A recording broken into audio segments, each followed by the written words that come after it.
2 of the JJ Giltinan winningappliances.com.au, the proud sponsor of. And sorry about the delay, but we've got Blake's got the camera on the committee boat. They're just up anchoring. We've had a southerly change come across the harbour, which was forecast all morning, and it's arrived. So the race committee are going to move. They're set up on a nor'easter, number 1 course, and we're just about to take the whole show across to Athol, and we look like having a sou'east course by the time we get there. And that's what I was talking about. We're calling this Balls in the Air Sunday because of all of this hoo-ha. All the boats are on big rigs. They all went together on bigs. Warwick, they had no option given the funkiness of what this is going on. Welcome aboard, mate, and Bucko. Thanks for coming again. Thanks, Kilo. Yeah, but what was interesting, I was actually helping a young bloke and Kevin Nixon, Daniel and Reese. All of the top boats had 2 rigs next to their boats, waiting to the absolute last minute to do a quick rig selection before the bell, which signifies you must have masts up in the park. And so, yeah, it was left absolute to the last minute. And on the Noakes Youth boat, there was a bit of a split decision which rig to go for, because the readings that we've got down the coast, when this southerly came in at different spots down the south coast, it actually came in with a big punch, and the sea breeze prediction contradicted the bomb was a little bit different, and then predict wind, which runs 2 models, the models weren't aligning perfectly. So the bottom line was this was not a simple decision for everybody. So Warwick, you're stepping outside your skill set here. We've got Bucko, the guru of weather. Why don't we pass it over to Bucko and give us, and you can include everything, even the tropical cyclone, if you think that's going to be helpful for the listeners to try and understand this mess. I certainly don't have the dialogue of Bucko, but I can look at the leaves on the trees and what the rest of the fleet is doing. Yeah, good one. Go Bucko. Give it to us, brother. Thanks, Ross. How about the flags on the harbour bridge? They'd be our most reliable guide, wouldn't they? And on that note, the flags on the harbour bridge are pointing to a medium bit of south-southeast, and it's just starting to press in here where we are, pretty much near the bottom end of the race course. It's just a little trough. So what we've had today earlier was a gradient nor'easter, and it's been pretty warm, and now the temperatures come down quite a bit.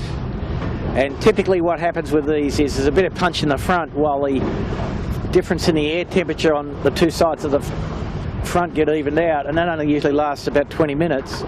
And it appears from reading the observations from further down the coast that the wind might eventually steady down to about 10 knots, hence the consensus rig decision in the fleet to be at big rig. Just tell the folks, Bucko, just excuse me for a second, the boats all around us are sailing in an east nor'easter. Is that accurate, do you think? That's what we've got in front of us right now. Right where we are, we've got easterly, I would say, and the top of the flags on the top of the harbour bridge are further to the right, so it's southeast at whatever that altitude is, 200 metres, and now we're being yelled at by the crews as if we're in charge of the wind. Yeah, just ignore him. Yeah, but I think it might just steady down here to just a medium air sou'easter. Okay, Balls in the Air Sunday. Warwick, going to be filling in time here. The Rippleside's not stamped urgent to get into Taylor Bay for the sou'east start that we're hoping is going to fill in. So getting back into JJ Giltinan conversation, we've had our first race. Great race yesterday. That was Atomic Saturday, and we've put that away, and got to love it. Big welcome back to form, great performance, great racing with Thurlow Fisher and C-Tech, the 4-hander, mate. So the waffle would be that really now the consistency has to come into play to keep your score sheet in good order, doesn't it, mate? Well, absolutely. I mean, I think one of the things that was never in doubt going on the form that we've seen in the pre-season or prior to this championship was consistency would probably win this regatta. We didn't think there was going to be one dominant team, and I dare say today will be a very different day to yesterday. Yesterday it was getting towards top end of the little rigs. There was lots of carnage, lots of capsizes, where both had gear failures and either couldn't start or had to retire. Where today, from all the predictions we've got and what Bucko's telling us, is that it's going to be potentially a bit of a funky day, and so it'll be heads out of the boats, and the outcome of this is, a long way from being decided. Oh yeah, and this is just one of those classic days that we get at the Giltinan where it's all turned on its head. The crews will be scratching their heads. They don't even know where they're starting at the moment, so all they know is they're fully locked and loaded to put in a good performance, get off the line, get a lane. They're the early things you've got to think about. And if you haven't got that squared away, well, you're probably going to struggle out here today. And we know who's really good at these sorts of funny days is Lee Napton, who got a nice little fourth place yesterday. Cruised into fourth, didn't do too much too wrong, but wasn't overly brilliant, but just obviously wanted to get a good score out of yesterday's performance. Well, those boys know how to string a regatta together, get that consistency, that's for sure. And but talking about these guys not really knowing where they're starting, I think actually the fleet were heading to our new course before the race committee had actually pulled up anchor. Everyone's well aware that there is a southerly coming through, and so the writing's on the wall. So we're just shifting the race track and hoping that this gets here sooner rather than later. Definitely. It's definitely a lot of resistance. This northerly is being very stubborn, or now east-northeast is being very stubborn and holding back this southerly on the part of the harbour we're at. And I'd say that's east-northeast, Bucko. I don't know about easterly, but they're sort of semi-close haul. So it needs to go right with a bit more passion right now. Yeah, it's got to go a long way around Kilo before it's southeast. And the flags on the harbour bridge are due east, tad of south. And Kilo, I saw you doing an interview with Sevi Jarvan and Ian Murray. So what was that about? What did they have to say? Well, I think the fact that they were smiling said it all. I mean, they've been out of sorts, and the discussion I had with them was about that very thing. I mean, starting the regatta off with a bullet is on anybody's wish list, and there's the big red 7 doing what it does at Giltinans, win races. So, they were happy. They've been working hard, they said, etc., etc. And then I had a chat with David McDermott and Graham Catley, the Kiwi Team Kiwi, and they were happy with their outing yesterday, in so much that they thought they were definitely on the pace with the Sydney boats, and that's what they're liking so far. And getting back to, I didn't get to talk to Cocker. He was, I don't know where he'd gone for a Tosca or something, but he wasn't around, but we'll get him tomorrow. Hopefully he has another good day out here today. But the performance of the big fire truck, I'm calling it, the C-Tech with the 4 hands, and Bucko left helm. Look, Sorry, I stuck up behind me. that's the overtaking boat in my book. Yeah. You get that? No, getting back to C-Tech's performance yesterday, they got into all sorts of strife, doing penalty turns and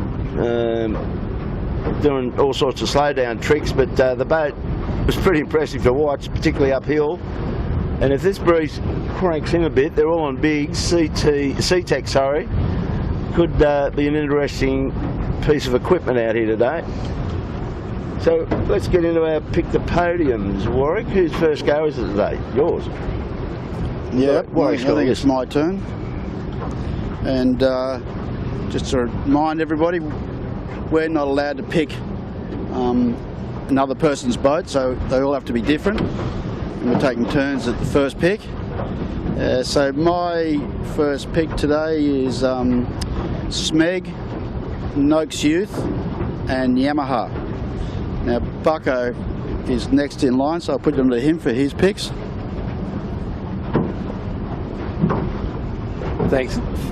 Thanks, Woz. Noting, you know, your good picks, and Smeg probably is the favourite today in this tricky stuff. So I'm thinking it might be AOL, Thurlow Fisher and Cooper's 62 Ragged Famish, also been known to be pretty good in this sort of more volatile wind patterns. Yeah, well, given Warwick's rules for the Camera Cat crew, all got to take different boats, I went for C-Tech, the white fire truck, I'm calling him. Of course, they're all on bigs, and I'm on... so C-Tech, Asco, should have a better day than he had yesterday, which was a shocker. And I can't read my third one. Oh, no, Compass Markets. Compass. Keegan York's team. They got hosed yesterday. They had a major capsize, but talking to him before, he thought they had plenty of pace and they're pretty comfortable about talking it up. So that's my three. So here we are. We're in the actual start area of where the start should be in a southeast racecourse, and we've still got a nor'easter blowing on this part of the harbour. So we're in a bit of froth and bother here, only in the sense that we're going to have to waste some more time. I think we have to waste a lot of time, Kilo. It's this, we're up here, it's nor'east as we go further up the harbour. So there's a major arm wrestle going on with this breeze, and I'm looking back to where we've just come from, and it's still east nor'east in this sector. So it's where that light sou'easter Andrew was referring to on top of the Sydney Harbour Bridge is about, I don't know, a couple of miles, maybe 3 miles west from where we are, and it's just not getting here. So this is a horrible situation for the race committee. And us. And us. We've got to talk crap for... Well, I find it might take you back to the history lesson. Well, I was going to suggest that. I mean, you know, we came up with one fact that basically it was a 100-year gap between the breakaway from the Sydney Flying Squadron to the formation of the New South Wales 18-foot Skiff League. Did I get that right, Mr. Correct. Historian? Correct. The teacher? Yeah, no, the professor? Work. I'll pull you now up. Became the Australian 18-foot league, but that's about it was basically within a year, 100 years before the breakaway of the Sydney Flying Squadron and the 18-footer league again around 1991, with the formation and strength of Bill McCartney's Grand Prix Sailing, which was a professional tour around Australia and New Zealand, and we actually went to England as well at one stage, and that's where the creation of these hulls was done, where Reynolds engaged one Ian Murray to come up with a one design platform, being the hulls, and so that hasn't changed since then. The wing width is still the same, but what has changed a heck of a lot is carbon and rig technology. How did I go? No, that's good. I'm impressed. I passed one. It's tough. You're a tough master. Mate, if you're going to pass it on, it's got to be accurate. Yeah, I dig it. Well, so, how about this, guys? Windward leeward. yeah, and get it going quickly. Now, that mightn't work either. I don't know. Well, the crews are, like, I don't know, is it ISAF that's brought all these rules in that you got to perform? 18-footers always did their own thing. Well, they don't listen to ISAF. But I mean, I can remember... Not much, anyway. I can remember a race out here. It was a course 6. It started in a nor'easter, and there's a storm build up halfway through the race and became a pretty stiff sou'wester, and it completely flicked the course over, so they just got on with it. What was the beat was the VMG run, etc., and the run was a beat. And I think Who won that? Benny. That would have been Rob Greenhouse back in those days. Well, I suppose it's a bit like ocean racing, isn't it? You can't keep relaying Tasmania. Yeah. This race starts at 1 o'clock on Boxing Day. Do your best. That's right. The race should start at 2:30. Do your best. Kilo, I think that the committee's going to have trouble here if they're waiting for truly stable wind. This residual... I've got to jump in here. Mate, it was only 10 minutes ago that you were telling us, Mr. Weather Guy, that this was a given, that this was coming, and you were advising, blowing up at the race committee... Move the boat. About, move the boat. Why aren't they doing this? Hey, come on, mate, we're not letting you off. I wanted them to move the boat down towards the Sydney Harbour Bridge, though. Oh, you liar! I did. It's going You're beautiful. freaking lying, dude. It's going beautiful. I'll have to play the tape back. Or that was off tape, was it? No, I wanted them to move it to the Sydney Harbour Bridge. Anyway. Anyway, you got any cooking recipes, Warwick? Do you cook? Yeah, baked beans, mate. Baked beans on toast, Fantastic. champion. Fantastic. Coffee. You're useless. I got an iPhone. Can't Is it a eat that. takeaway menu? Can't. Oh, yeah, mate. Very, that's very good. extensive takeaway menu. That's good. What about we get Harold? We've got Harold Cudmore on here that could bore you all just as easy as we can. Bucko, you got a thread for Harold? He's on board, sitting down the back with a set of cans on. He's got the radio comms. He's out here doing his usual trip to Sydney to do a bit of sailing with his mates. Harold, what? So, sorry, Kill, I'll just jump in quickly. Why don't you introduce Harold and a little bit of his background, because it is quite extensive, and he has been a bit of a legend in the yachting circles for a long, long time. You going to have a crack at that, Kilo? Oh, sorry, I'm doing something. Oh. I said, why don't you introduce Harold a little bit? Everybody knows Harold. Harold's been out on the camera cat before. I can remember one day the America's Cup was just about to start in Valencia. That's a fair while ago, and Harold was with us, and he gave us his... Because Harold's done a bit of AC work in his past, in the 12 metres, etc. Wrote the rules for match racing, was one of his bits of stuff, and we were trying to bag the America's Cup in Valencia, thinking that the 18-footers was a much better event to be watching. Hey, welcome aboard, mate. Have they given you the microphone yet? Yes, indeed. Nice to be here, guys. Always good to be in Sydney. I sell historic 18-foot skiffs because you have to move a little less and getting more ancient and creaky. But talking about ancient and history, let me give you a little update on the latest adventure I'm involved in. No, that'd be good, mate. My home club is just beginning preparations for the 300th anniversary. It was founded in 1720. So what was Australia doing in 1720? Well, Captain Cook hadn't been born, I don't think, at that point. Yeah, And all the convicts hadn't been born. So it's quite interesting to see the rules and what happened then. There's a great similarity with today. Any time you transgress the rules, you have to buy drinks all around for the club. So things haven't changed enormously, but just give you the differences like in the 18s have changed over the years. In those days, they had fleet maneuvers initially, rather than straight racing. So when you joined the fleet, you fired 3 guns to signal to the Admiral. The Admiral responded with 3 guns, and you fired with 1 gun. And as the poor people joined the club and they didn't have guns, you give the Admiral 3 cheers. He'd reply with 3 guns, and then you give a cheer, and that's where I believe the term 3 cheers and a whisper came from. Ah, well, there's some info. So when you have an enormous stretch of history in a yacht club, there's wonderful nuggets come from that period. There was a fleet, one design class that apparently had died out in 1905. They're still sailing 100 years later. But in a way, the great thing about the 18 fleet is its history. And something I find difficult to understand here in Sydney is how little it's appreciated. It's one of the most iconic parts of the identity of Sydney.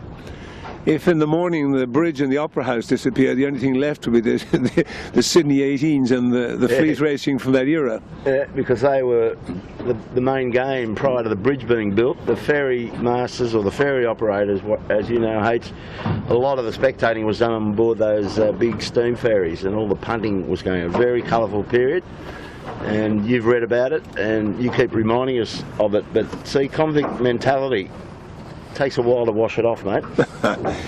Certainly, when we were kids, we read about and we saw these sepia pictures of the 18s of yesteryear, and I could never have imagined I would end up sailing on an 18-foot dinghy with a crew of 8, including our good friend Bucko here, my advisor and guru.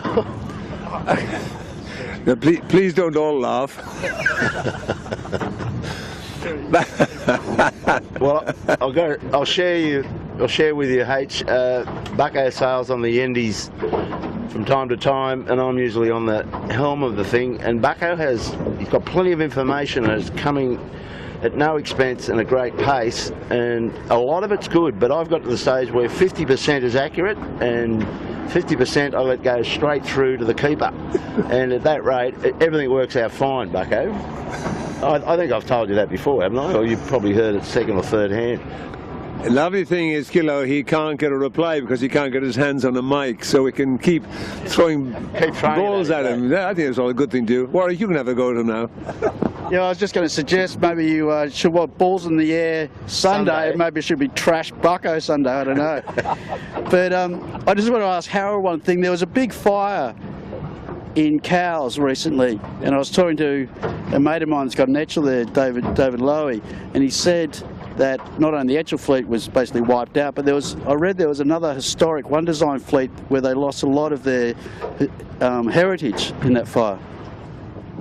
Yes, there was in total 22 boats lost, and there was, I believe, 6 or 7 Dragons, 9 or 10 Etchell, but there was also some of the XODs. And those boats they recently had a 100th anniversary of the class, and some of those boats are 30, 40, 60 years old. So it's a great shame to lose. There was also a Classic 5 yacht lost, I understand. So it was a great loss to our local fleet in Cowes. By the way, I live in Cowes, so even though the Royal Cork Yacht Club is my home club with 300th anniversary coming up, and my next door neighbour is the Royal Yacht Squadron, and the 200th anniversary recently. It's nice to see these more recent clubs enjoying themselves. Yeah, no, that's fair enough. So, do you know David Lowy? Yeah, okay. Yeah, he's a character. He's in town at the moment. Going to catch up with him in a week or two. Is here too. Doug Flynn was just out there with Ian Murray. He had raised Etchells in Cowes. So, just a little weather update from the non-expert. We've still got a light nor'east or east nor'east here, so, and we can't see Sydney Harbour Bridge from where we are. We can go and have a look. Yeah, that's probably not a bad call, Killer, and have a little weather prediction. But this is really struggling, and stand by. It was. I mean, for the southeaster to press in, you know, all the inertia's got to go out of the nor'east flow. So you're probably looking really at just the effect of the Sydney Harbour Valley funnel, you know, holding it back. And if we look on the top of the flagmast at Bradley's, it's still nor'east, a couple of 100 feet above the water there. And the other place that we can look at is the Royal Sydney Golf Club, which is to the east, and the breeze is still in a basic northerly direction over there. So we've got, you know, within 10 degrees, 180 degree divergence or direction in breeze Blake's got the across about, you know, a 4 mile period. So this is very funky indeed. But it just seems that it's right in the middle of the harbour where it just won't settle in. Yeah. Definitely on the bridge, the flags, you can see them. East southeast or southeast on the bridge, Kilo, yeah. And the flags are fully extended, so there's at least 8 to 10 knots in those. Just got to get it. Well, hang on. Turn into these waves. Hang on, Blakey. Hang on, all of us.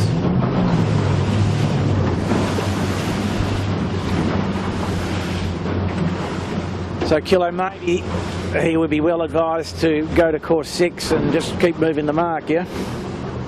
Well, he's got to do something. He's got to roll the dice sooner or later. That's right. And he could do a course 6 from where he is up into Watson's Bay and let him play with it if the southerly comes in. That's my call. What do you reckon, was it? Well, yeah, that's why I suggested that before. I mean, for me, that's, with all due respect, that's what I would endeavour to do. Like we're coming up to 50 minutes after this, beyond the scheduled start already, and there's not showing any strong indication that this is going to change in the next half hour, is it? Yeah. Not from where we're floating. Still too much flow from the northeast on this part of the harbour, despite the other local wind being completely different.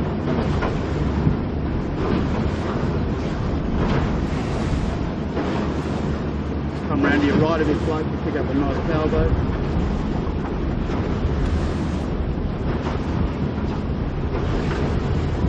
Small runabout that one might have for Sunday afternoons was.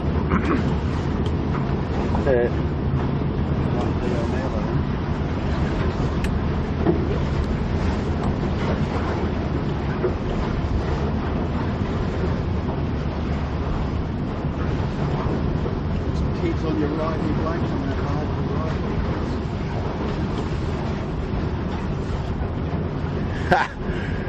Wow.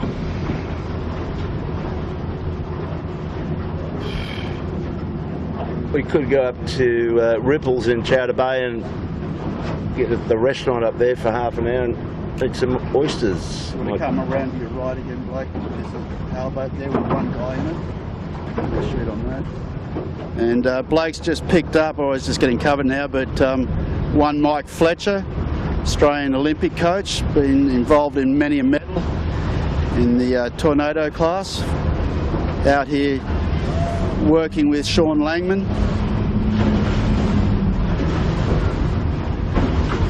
It was just another bit of filler. I was watching, I think you said you were watching the 49ers this morning. What time? Yeah. In America? Yes, in Clearwater, Florida. Clearwater, Florida is on the western My first western complaint side. about their water was she was far from clear, she was murky. Well, it's very shallow there, and when you get the breeze, they had a lot of breeze. I was watching the women 49ers, and it gets very chopped up with that muddy bottom.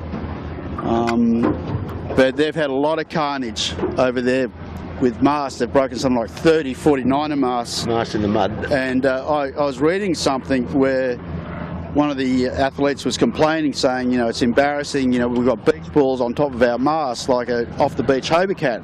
And I thought they were joking. And then actually in one of the final races that I saw today, there was a couple of boats actually literally had, at Olympic level sailing, qualifying, you know, trying to qualify for the Olympics, a beach ball tied to their mast. Aero beach ball or just round? Well, I didn't get that close to it. It didn't sort of zone in on it, but I don't know. It might have been an Aussie football, which is quite aero. Yeah. Soccer ball's not too aero. No. Well, yeah, that regatta, I watched it with great interest because it's a bit different to what we do on the Camera Cat.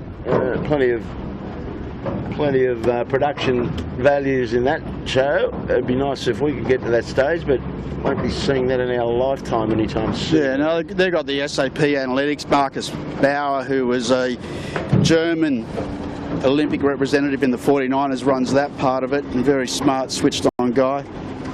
But yeah, they had drones and they're obviously commentating from a booth, not like us where we're out here. They would have their images going back to monitors inside a booth and doing it that way. Our way's very Aussie and raw, Kilo, but I don't mind it. It's a lot more fun. A bit packaged in the Camera Cat style. Yeah. Well, we've got plenty of monitors on here. Oh dear. Anyway, it is fun, you're right, Woz. It is a hell of a funny thing to do. This breeze, no. Where you look, no, it's still pretty flaky from the nor'east. What's he gonna do? Yeah.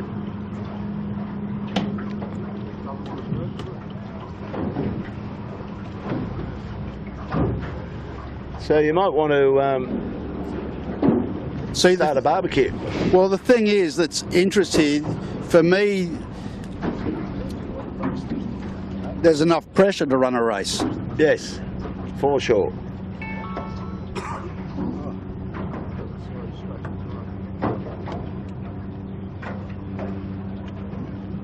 Well, I think you've got to do something, and everybody knows it's desperation time, so sail with what you got and give it a crack, because you don't want to start getting into your lay days because you don't know what else is in front of you. But if you can get a race in today, I'll be going for it.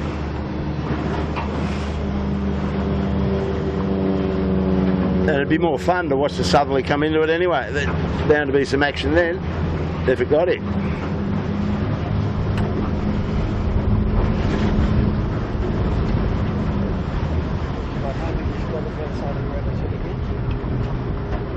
You want me to go down there again? How much you paying?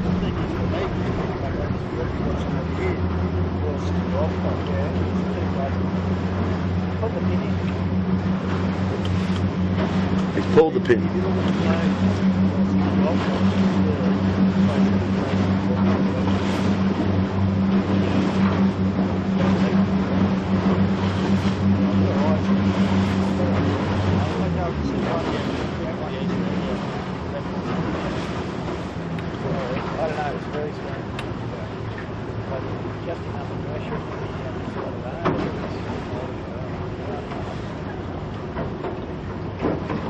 There's no wind. There's no wind on your Bradley's Flagstaff, bugger. Does that make you happy? Well, that means that it's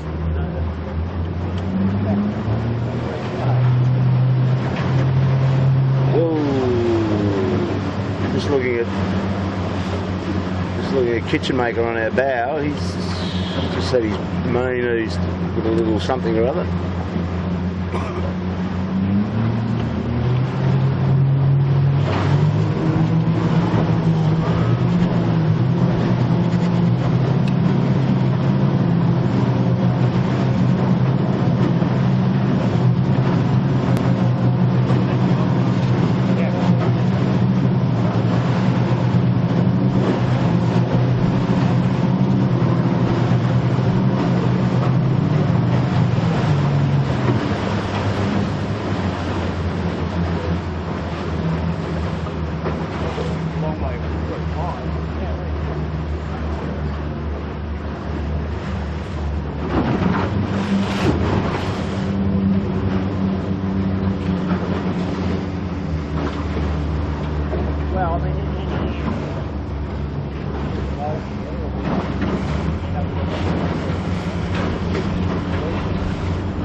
Are you going to rate it or no? Or just go and eyeball them.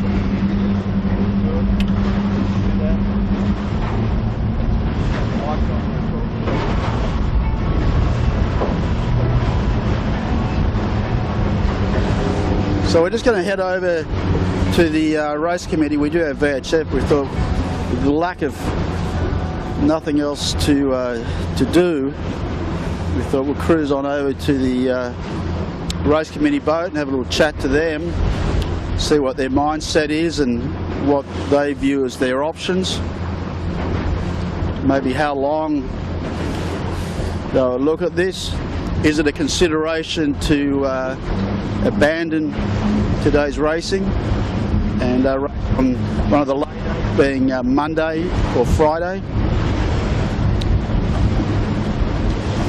Yeah, it's an own thing.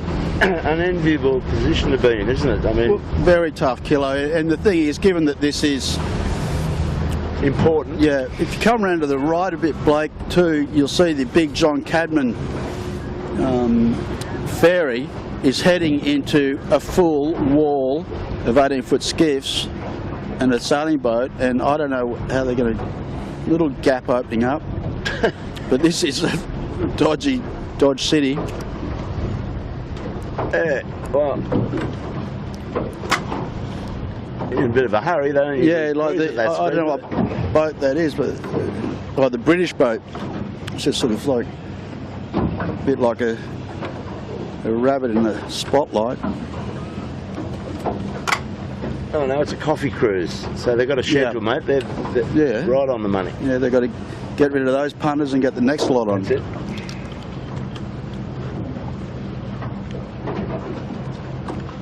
So we can see Jeremy Whitty talking to Dougie Cameron. Just come around to your right a little bit, Blake. Just pick up the blue rib. Maybe if we can just get in there a little bit, Kilo, and pick up what the conversation is, do you think? Yeah.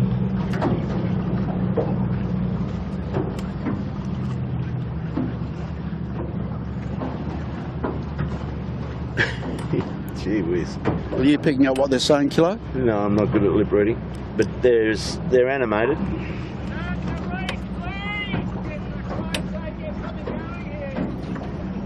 Getting a bit of advice from the Yeah, no, there's a bit of spectator advice. Just cruise over a little bit. Yeah, plenty of that.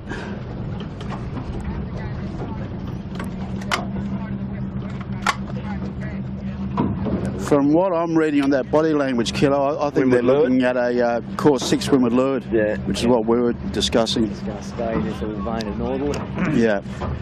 Oh well, good luck.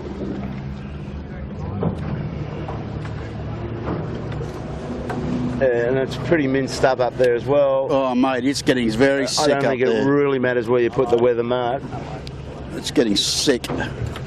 Like, this is just shut down city, which is what we need to for this other breeze, predicted breeze, to come in. And it's strange because it actually came in with a bit of force down the coast as it made its way up, but the big Niente where we are,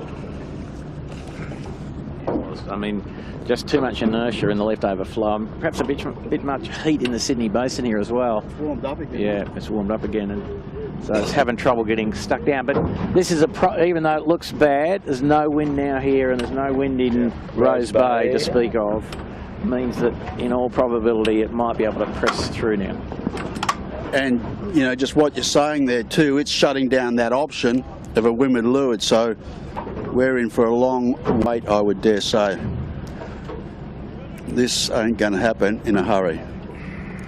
Like, to me now, this is, even at any international level regatta, this is Take them home, boys. marginal to start a race. Like, really, really marginal.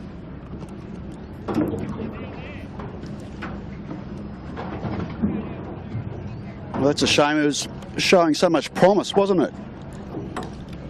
We were expecting a big, you know, initial little buster coming through, Yeah. and then sort of settling down. But not that we want to see carnage, but we don't mind it sometimes. Yeah. A bit of excitement. It's all right when you're not on the boat. You don't have to pay the bills to fix them.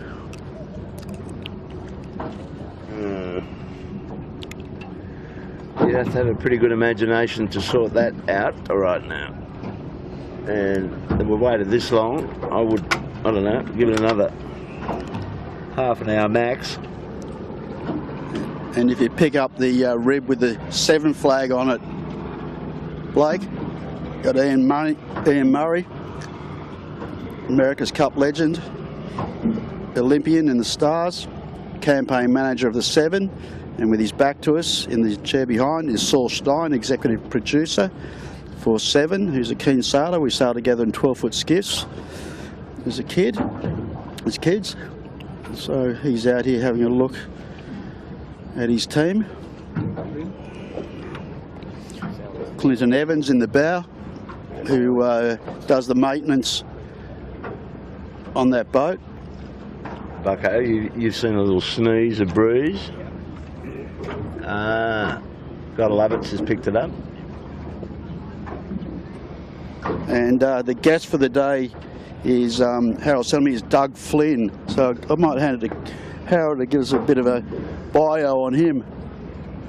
Yes, Doug was running Rupert Murdoch's operation in London for a long time, and he did several other companies, and in recent years he's become one of Australia's major landowners in the northwest part of the country. And he's been a key natural sailor. He used to offshore racing in the UK when he was based there.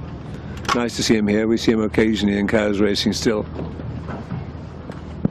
Cool. So it's that's one of the nice things about this regatta each year, is it creates a lot of interest. People come out on the weekends, particularly the weekends, to come and have a look at some 18-foot skiff racings, and we get a real crossover of personalities and enthusiasts.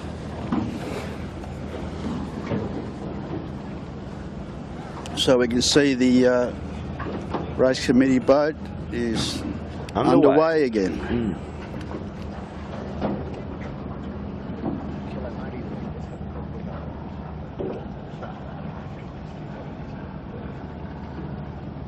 Can't see the flag on the golf course.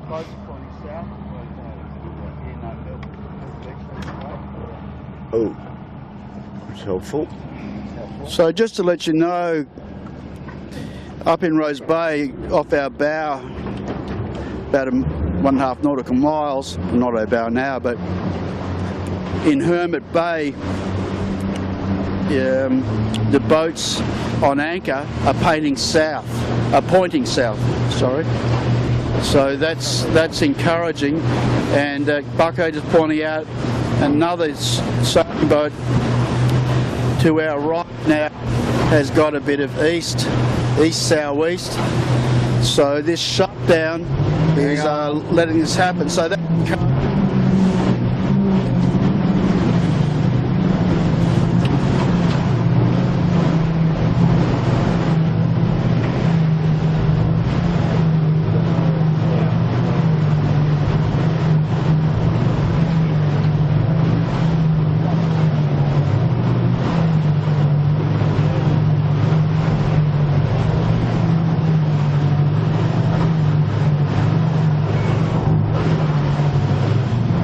folk at home, whether you're overseas, probably sitting up trying to get some, can't sleep or whatever, at least you're getting a bit of a coffee cruise of Sydney Harbour, Shark Island off to our right, and we're up here in Rose Bay to see if this breeze has come through.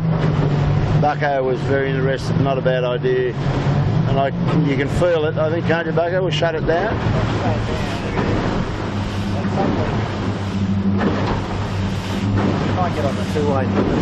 So yeah, definitely southerly in here, and I'm going to flick you over to Bucko, and I might just get on the VHF and tell the race committee what's happening. Yeah.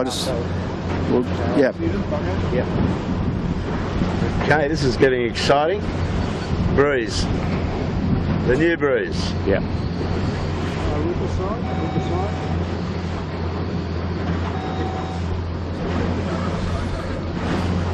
This is the camera cage right here.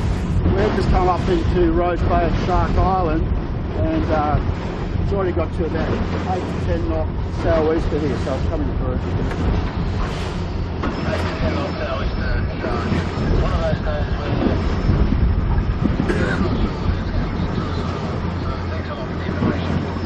Just tell him.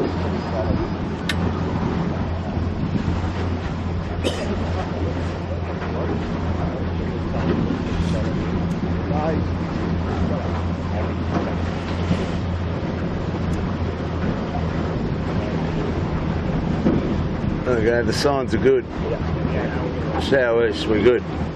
Just got to get it down to the start zone. if it doesn't push through, they can even run a women lure up here. Yeah, Kilo, this is strong enough to push aside that northeasterly flow. I'm pretty confident. It's taken some time though, hasn't it?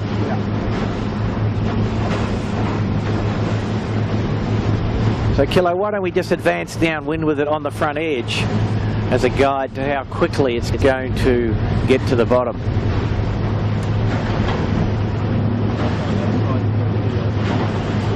What, a starboard pole or a port pole bucket?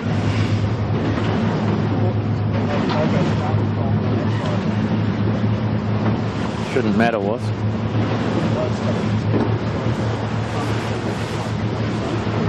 Oh, it's here.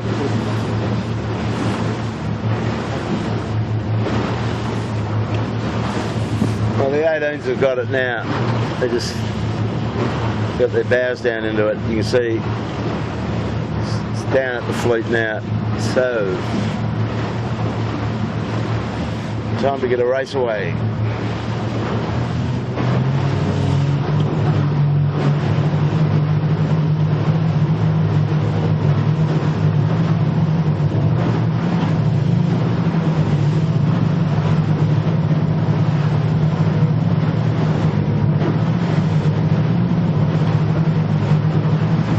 Sunday.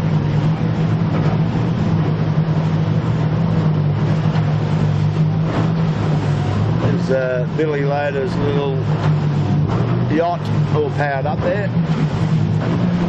So is that?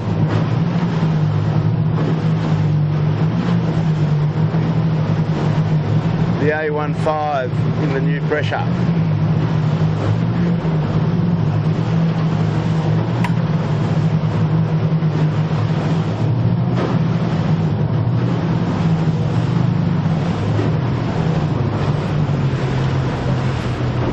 The ex-Commodore of the Sydney Flying Squadron with the red shirt, W. Loader Esquire.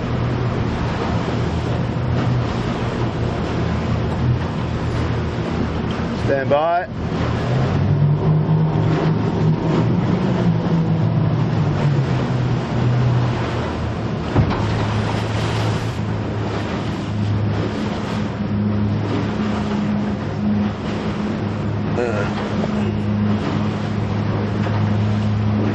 So finally,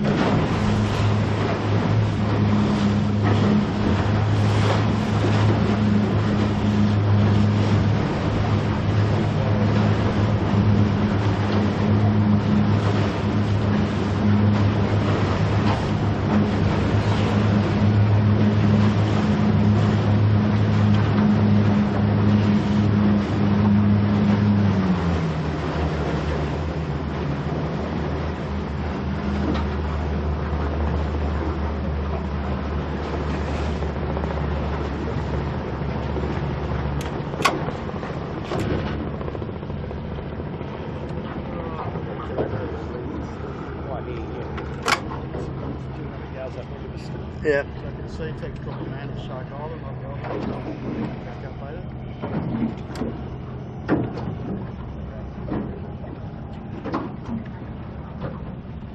Triple M's just got it now. So it's about 100 metres less to get to the start area.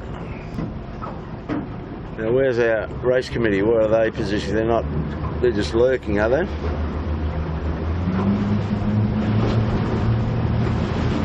It's like Farmer Brown bringing the milking cows into the shed, all of this.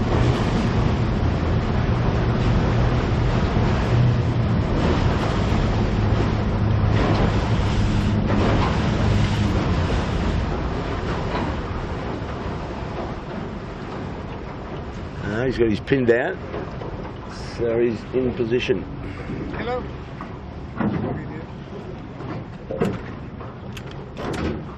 Thanks, H.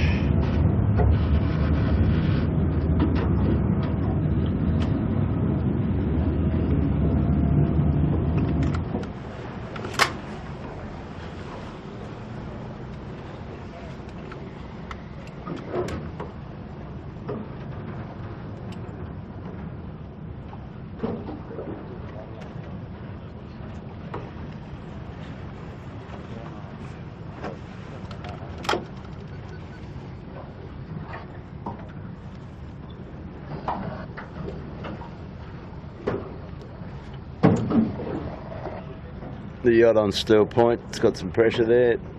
Billy Loader's yacht's powered up. Asco coming down with a chute on.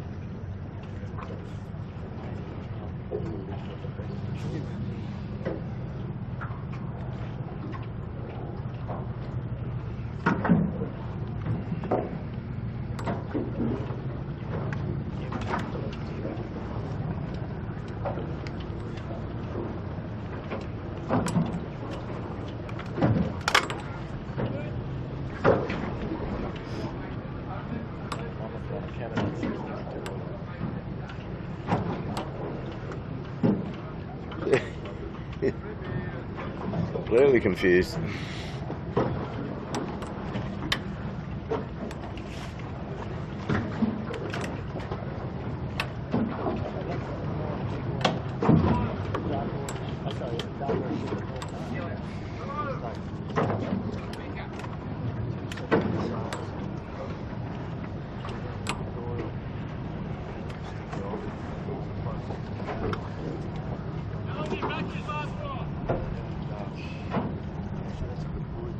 We've got a spare battery. Blake, how's your battery power? More than half? We've got a spare one in the front of the slam bag, buddy. Have a look at the snake killer. Coming down with plenty. The Asco? Good signs. Let's go.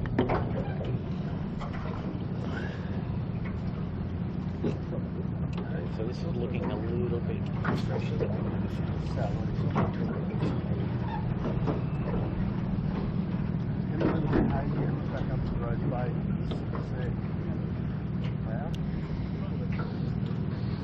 Not really.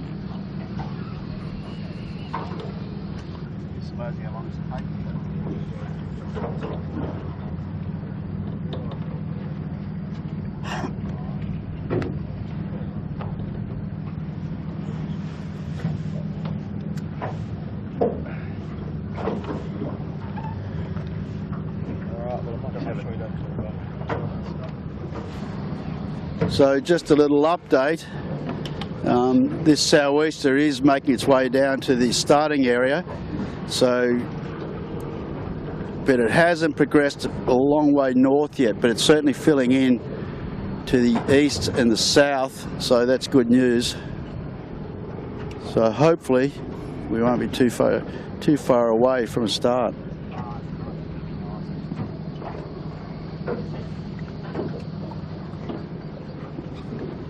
Well, may as well tell you what the course is. It's a sou'easter. We're starting down in Taylor Bay, and this course, if we run the full course, which I would assume we will, goes off this start line up into Rose Bay, and there's two sides of this island. If you've been watching our course 3, I think this is on their course chart. Course 3 up into Rose Bay, round a mark. Spinnakers on, down in towards Athol Bay, take them off, back on a wind to Clark Island.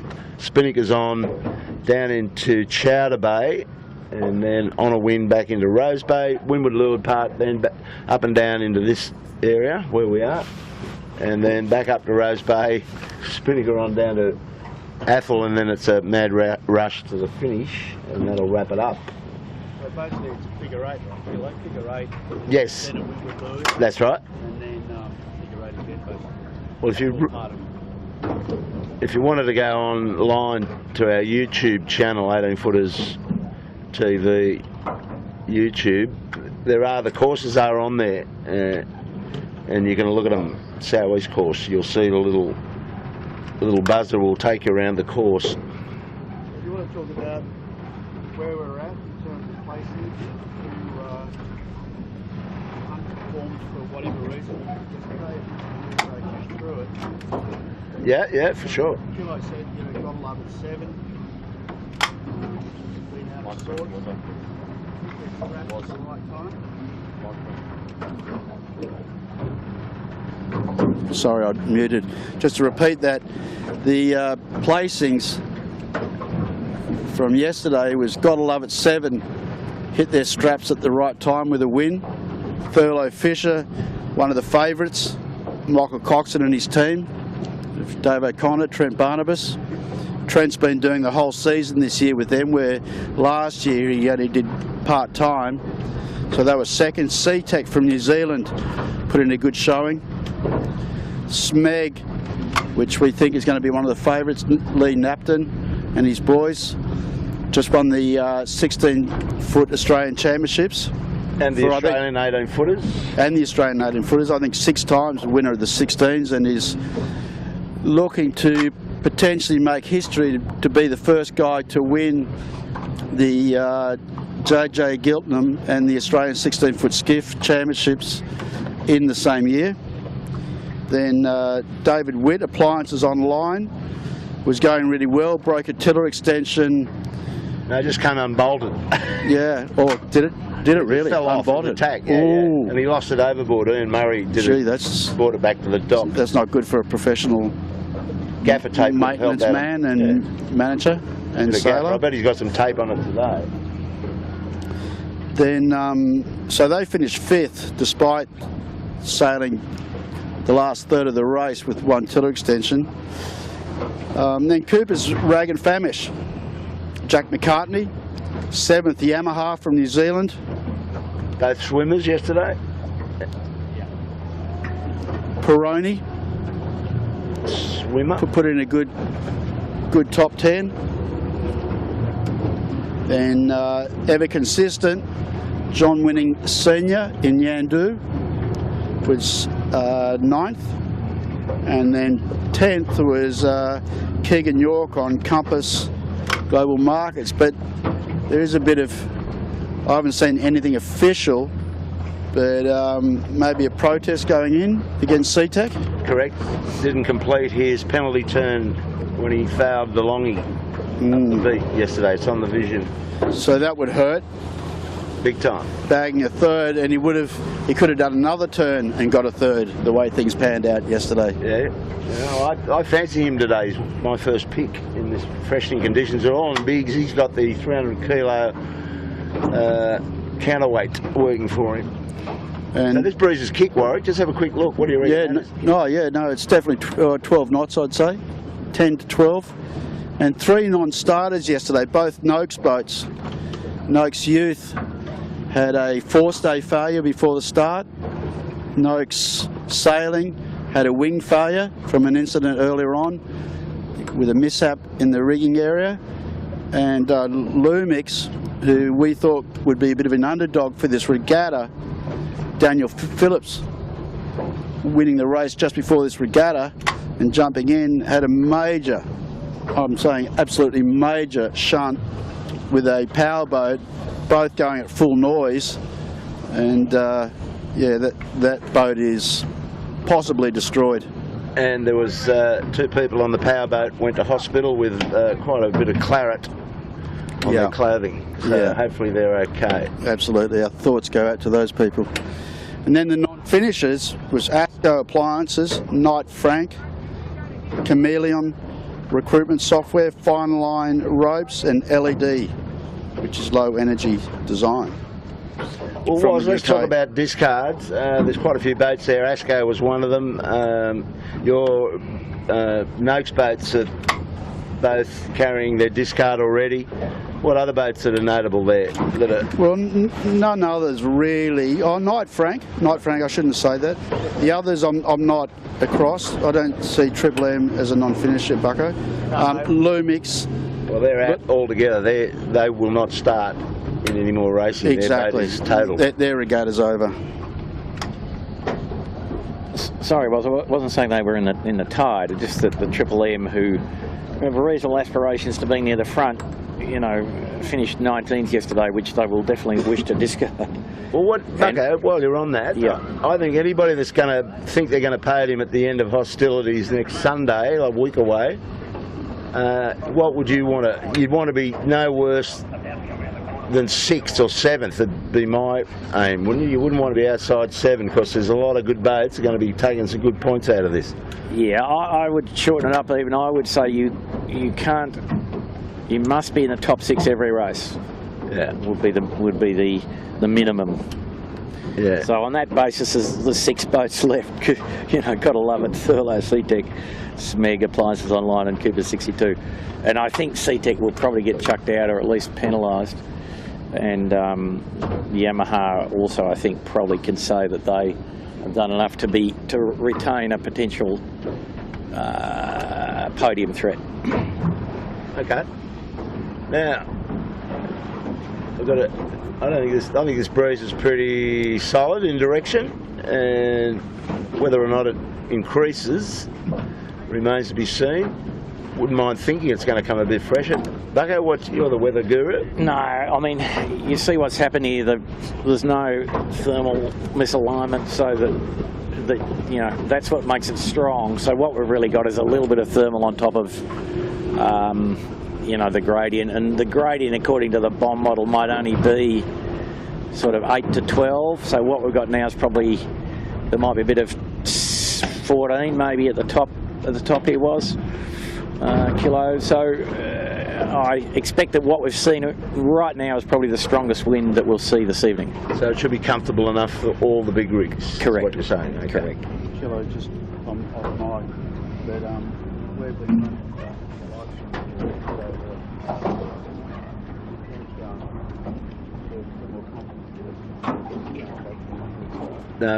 Blake's got a good camera battery in his backpack, and he's keeping an eye on the current one. The live stream unit is good for 4 hours, I'm told. So it's going to bore the hell out of everybody. At least we're getting into the race. You don't have to watch the whole thing. You can watch it on replay and disconnect all this lost time.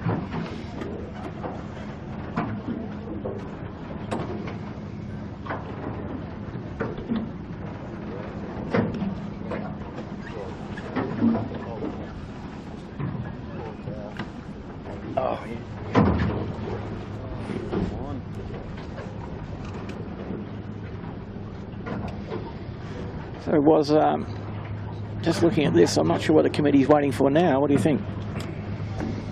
Well, I can see some people down the back of the boat, and could well, looks like a bit more activity to me.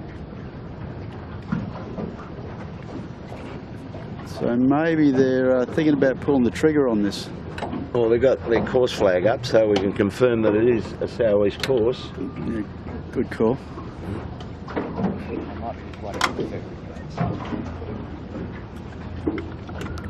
And I was watching the 49er Worlds. They were talking about the black flag start. There was a black flag start in one of the races. Here we go. Beauty. And they made the comment that you can have a general recall with a black flag start, but if you're identified to be over, you go home anyway. Yeah, that's a pretty tough rule, I reckon. It is tough because if it's a general, it means generally speaking that they can't identify everyone that was over clearly, but the ones that have been clearly identified as over, see you later, go home. Or in this, you know, in 49er type racing, hang around because you're not allowed to be in this race, but hang around, you can do the next one and watch the whole fleet that you know, other people that may have been over but not identified get another crack at it. Sheesh. Yeah, that doesn't make very good sense to me, but maybe I'm a bit old-fashioned, was it? 5 to go. Yes. Got the class flag up. We're in starting procedure. Don't lose us now. It's incredible, isn't it? It's only taken an extra hour and a half. We'd be back in the bar by now had everything gone a bit better. However, it is what it is. And if you enjoy watching this stuff, you've got something to watch. Yep, finally. Kilo, the Triple M looking like they're leaving their run a bit late from up near Nielsen Park there. Yeah. Just drifting onto this. Yeah. This line actually looks a little bit short to me. for the amount of boats that are in this regatta, 30 boats. And they're pretty wide, and you get guys on trapeze. They're, getting out to sort of, 20 foot wide to fit all those boats on the line. I don't think you're going to do that. Well, we've got 29 boats to be accurate. Correct. But it does look short, and hopefully we don't get a general out of this. Just let them go. Well, do you want a prediction or my prediction? It'll be a general. Yeah, it'll be a general. But I dare say they won't want it to be, but it's up to the boys and the teams how well they behave. But remember, it is race 2. They have been sitting around for a while, and it's time to switch on. And that can be difficult sometimes, particularly when it's light. Yeah. And you've been sitting around for, 2 hours almost on the water. Bit of Tommy Rodonigus, mate. Just slap each other around the chops. Bit of a belting, locker room belting. Yeah. So was this breeze actually gone a little further right than we might have thought, and it's dead set southerly now. At least where we are.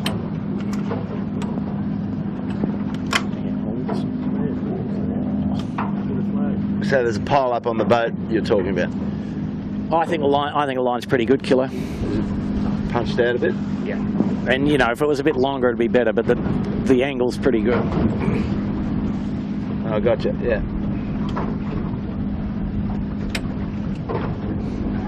How long have we got? I didn't get the sync. I think we're at 2:10. 2:15. 2:15.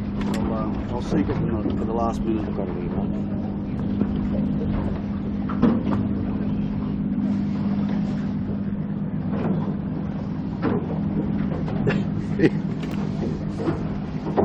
Not a great deal of room between the start line and the shoreline here in Taylor Bay, so all the boats are compressed back on the shoreline, trying to set up an approach. So what I'm seeing, you just come around to the right a little bit, Blake. What I'm seeing is 7 Triple M all liking around the boat. Who else have we got favoured here? Compass is going in for a late jibe, or late tack as it turns out. So they're liking the boat, but they might struggle to find a place. 7 just doing a tack, they'll 2 tack, so they definitely want the boat. Okay, they're all lining up now. Coming up close to a minute, bit of yelling going on, there's already some action. Knights Frank is locked out with Mojo in between appliances on line, and they're bumping round to the right a bit, Blake. We've got Mojo well advanced. They're going to really struggle to live there for another 45 seconds. Peroni's got nowhere to go. Triple it, yeah. This is Noakes Youth having to really put the hammer down. They're sort of second row. They're going to struggle. They're going to really struggle to get a clear start. Smeg is one that I really like. Thurlow's looking good. Asco really got the pin end to themselves at the moment. I think Peroni's over. They're gone. Yeah. Mojo still might be okay. Cooper's a little bit locked out by Ilve. They're late. Peroni's going to have to go around and start again. 7, I think 7's over too. 7's barging through. This will be a general, no doubt. For sure, this will be a general. Let's see. Yeah. Yep. Yeah. You got it. Watch it. That's our mate. Yeah. That was inevitable. So even though there's a fair few over, appliances ended up okay. 7 was buried. Noakes Youth was buried. Third row, basically. Smeg was looking good. Asco really jumped out that pin end, but I don't know how that's going to work out in the longer term. So all got a bit scrappy there. So what will be interesting, they really wanted the boat, didn't they, the majority of that fleet? Yes. And that leeward end should be taken up possibly to give some more options to this fleet, make it look really attractive. Otherwise they're going to have the same result, I feel, if they don't move it. Yeah, I tend to agree with you on that, is that you want to make it inviting. Really inviting is what I'm getting at. Yeah, well, yeah. I suppose they can't go totally crazy, otherwise the opposite happens, Kilo. They'll all be fighting for the pin. So, yeah.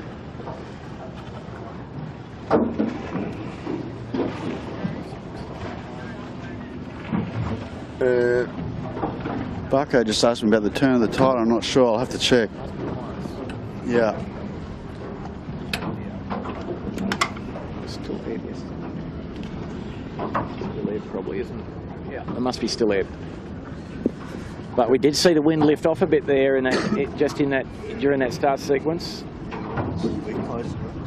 Yeah. Well, I think the thing is, from my experience, Bucko, I mean, we're down close to into this bay, bit of land, and also too, you compress 30 boats into a small area, and it just chops the air up big time. Yeah, I mean, when they sheet on, the wind just goes straight over all the rigs, doesn't it? I mean, it doesn't want to really bend around them all, so it tends to go up in the air to some degree.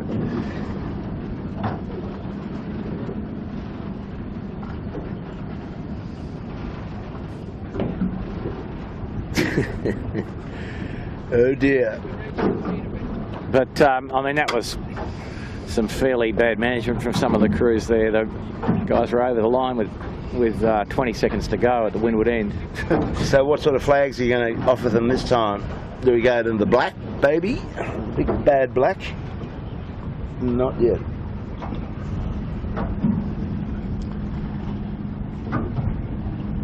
The eye flag would probably come into play though, Bucko, I think the eye flag is there, Kilo, if you look carefully down low. Yeah, she's got to go up that. Oh, it's not up. That's just waiting, is it? Lurking to go. Okay. Well, maybe the committee has said, okay, we'll take that one on our chest and we'll shift the leeward end up, which they've done, and have another go.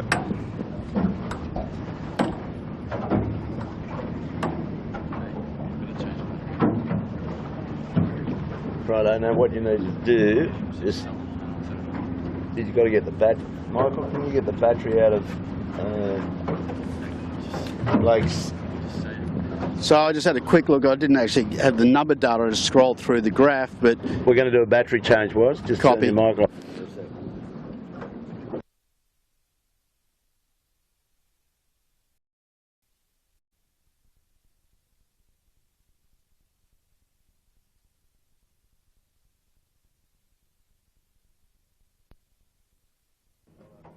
Not up.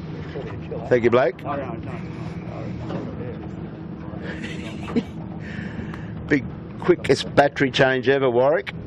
That was that 10 seconds. mate, he's all over it. Got to say, Blake did a awesome job yesterday in the really testing conditions. Oh, damn it. We've got a Without ship coming out any now. gimbals Happy days. If you come around to the right, Blake, you're going to see a big black and white. P&O boat. So it never ends. What do you reckon, Bucko? Just send them off anyway? Well, there's a lot to be said for that. I'm just thinking the people that paid for the tickets on the ferry, they're getting the money's worth today, aren't they? Lots of duration to the event. Anybody know the number for Pizza Hut? We'll get a delivery. Yeah. No, Domino's is the go now. Domino's? Yeah, on the internet. But yeah, I wonder whether the bar was stocked well enough. There could be anarchy on the ferry if they get thirsty. Point. Very good point. They'll just leave. Yeah, they'll just start jumping ship. Okay, well, we've got the good ship Black P&O. They usually go through pretty quickly. They're doing about 10 or 12 knots. Give them. He won't delay proceedings. It's a later start than yesterday. Man, oh man.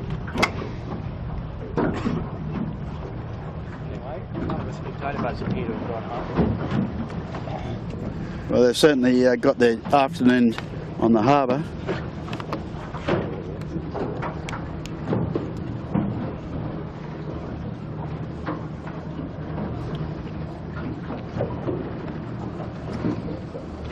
think we need an esky on this thing, Kilo. Little Perani, just in case. Yeah, tend to agree with you. I'm just looking across to the grey good ship Storm Boy, which is a new acquisition by Tommy Clout and his mate Tom. There's a lot of Toms around, I think, but got it well stocked there with wahinis. Typical 18-foot skiff style.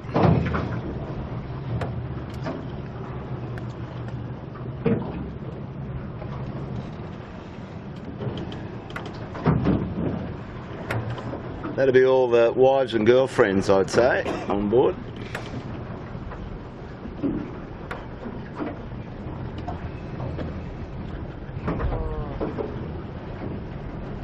That's Mrs. Coxon waving, that's Mrs. Clout to be.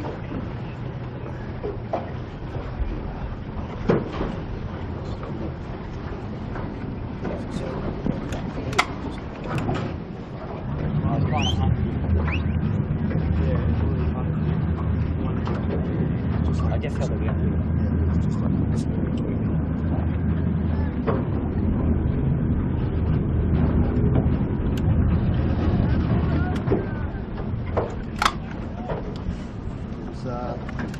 My sister. HVK.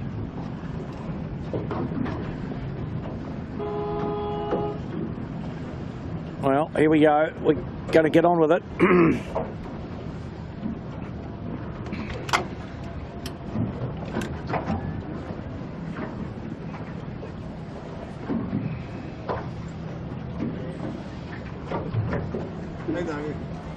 Dotty.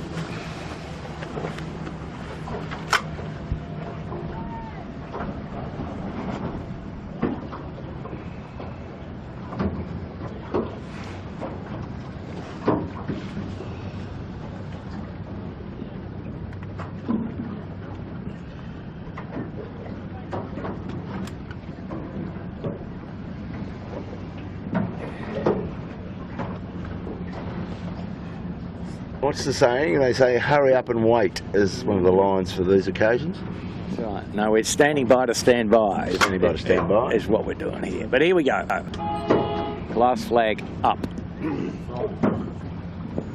5 minutes. So what are the boys going to stick up? Other flags going to stick up? They're going to round the ends rule this time, do you think? Yeah, you'd think he would go to around the ends, wouldn't you? I would say. But Save them a lot of grief. save them a lot of grief, exactly. Yeah, I can't see them going to a black flag. No. Tommy, the boats are hit.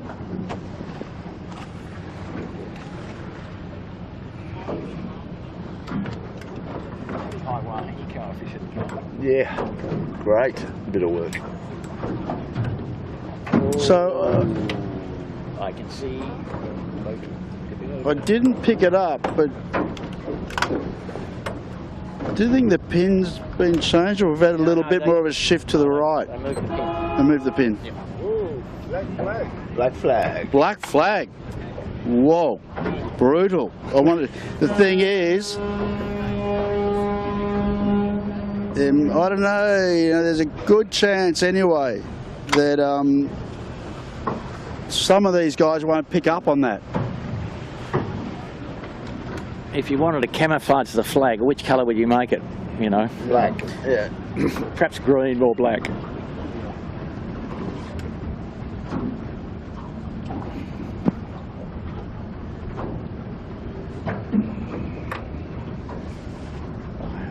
So the thing is, we've seen that big P&O ship, it's crossing the start area now, a long way away, but given that Wind it's shadow. the height of, you know, a 15-story building, yeah, that funky air off the back of that could take a while to... Just AP the boys. Yeah.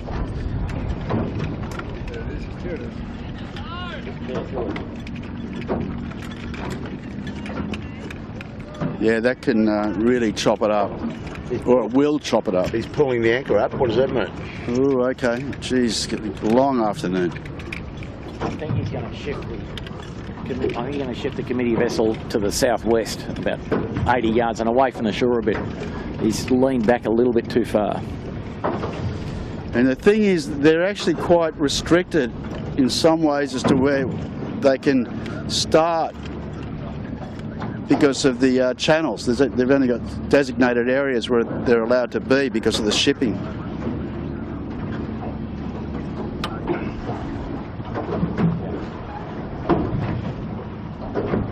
Yeah, was. I think he's happy with it. He's comfortable with the position of the pin mark, as in got enough distance and manoeuvring room off the shore.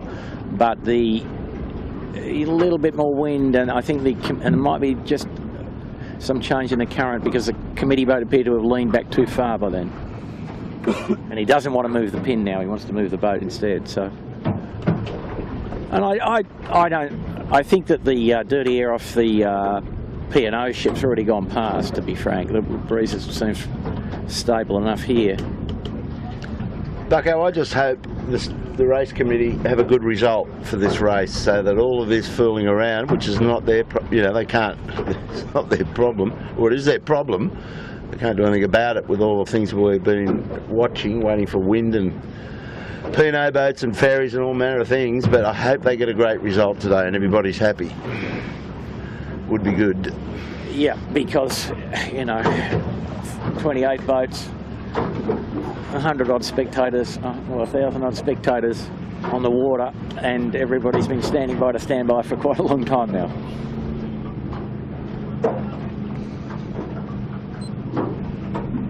Looks like maybe a little more pressure in the sort of second phase of this trough here. Little brown clouds bouncing over the hill on the southern side of the harbour, which generally means a little more wind with a bit more right hand and a bit cooler. The committee vessel underway, unfortunately.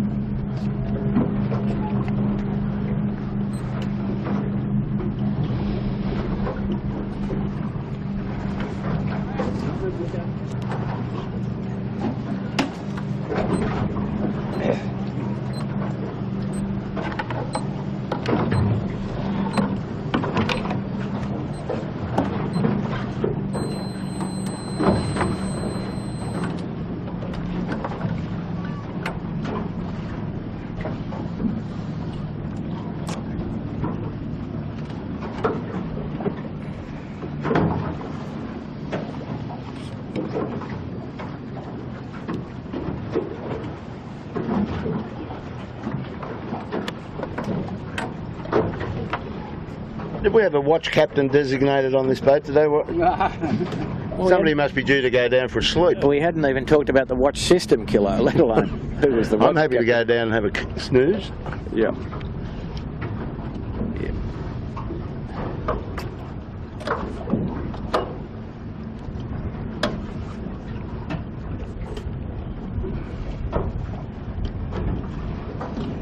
Yeah, so this might have pressed in a bit harder offshore and we might be just getting what's leapt over the hill now, yeah, a bit.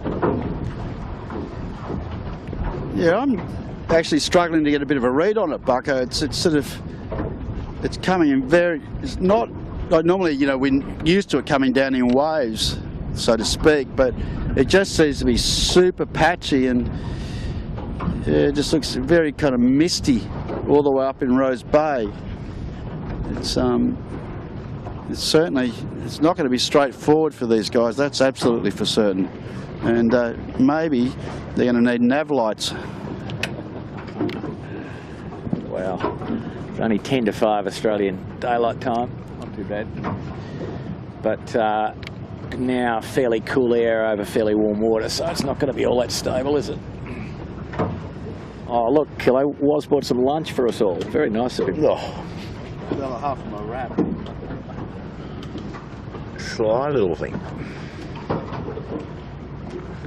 Still under AP. Down she comes. What could possibly go wrong this time, Bucko? I know nothing. I know nothing.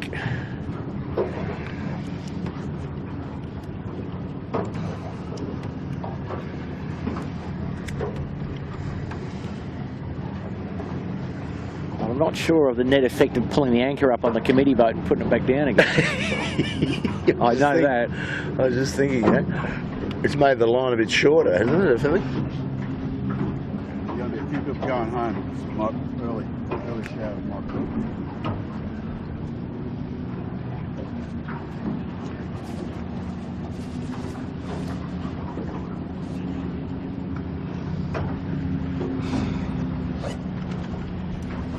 All right, Blake. Yeah, I was just thinking about him.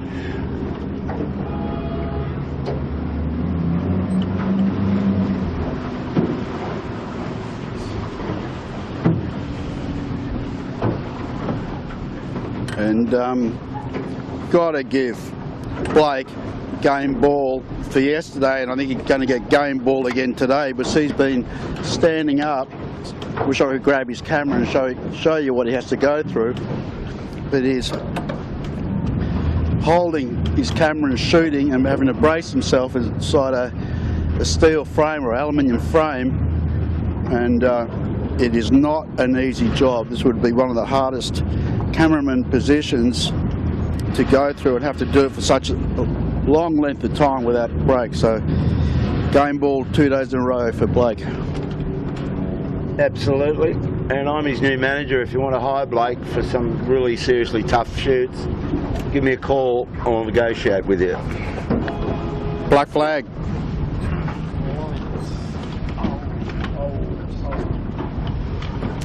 I'm a minute out. So Blake, I don't know if you can see that SeaTech on its side up here. Right on our bow, Blake. Yeah.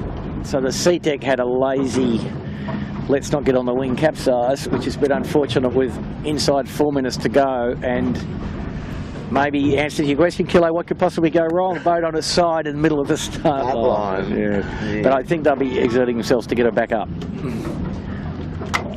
and get back to the start line. But I think the thing is, guys, when you've been out here this long and had so many delays, turn off. Well, yeah, it's really difficult to stay switched on. And the breeze is so puffy that it can just catch you out. But they're going to be okay. They're going to get it sorted out. It's not the ideal last few minutes before the race, but I dare say they'll get that up. And well, the heart rate goes up, was it? Exactly. Well, they'll be doing a bit of a Le Mans start, you know, just fire it off and just chuck it in there, and they'll probably have a blinder. Yeah, the enlivening effect of a bit of cool water can wake you back up properly. Yeah, exactly. Properly, you know. So we're just at 3.5 minutes now, and the SeaTech, yeah, up and going here. Breeze seems to be possibly a little bit more even across the course. Still looks a little bit patchy to me on the left. How do you see it? Yeah, it's just not sticking down too well at the water level. But I think it's pretty good air. I don't think there's been any issues with consistency of wind. Well, there's more wind back across between Shark Island and Point Piper from where I'm. Yeah, it's sitting, only I'm sitting next to you. Just a geographic funnel. You know, the low part of the land at the Rose Bay Golf Course was. Yeah. Just inside 3, mate. But 250 now.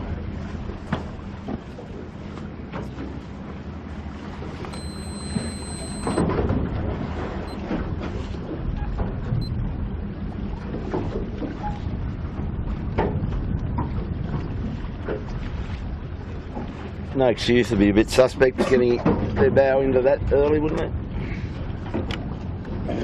They were third row last time, and they certainly don't want to do that again. So yeah, they're just making sure they got a hole. So they're all basically on final approach.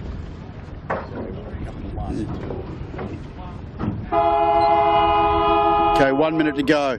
So they can certainly hold there for a minute.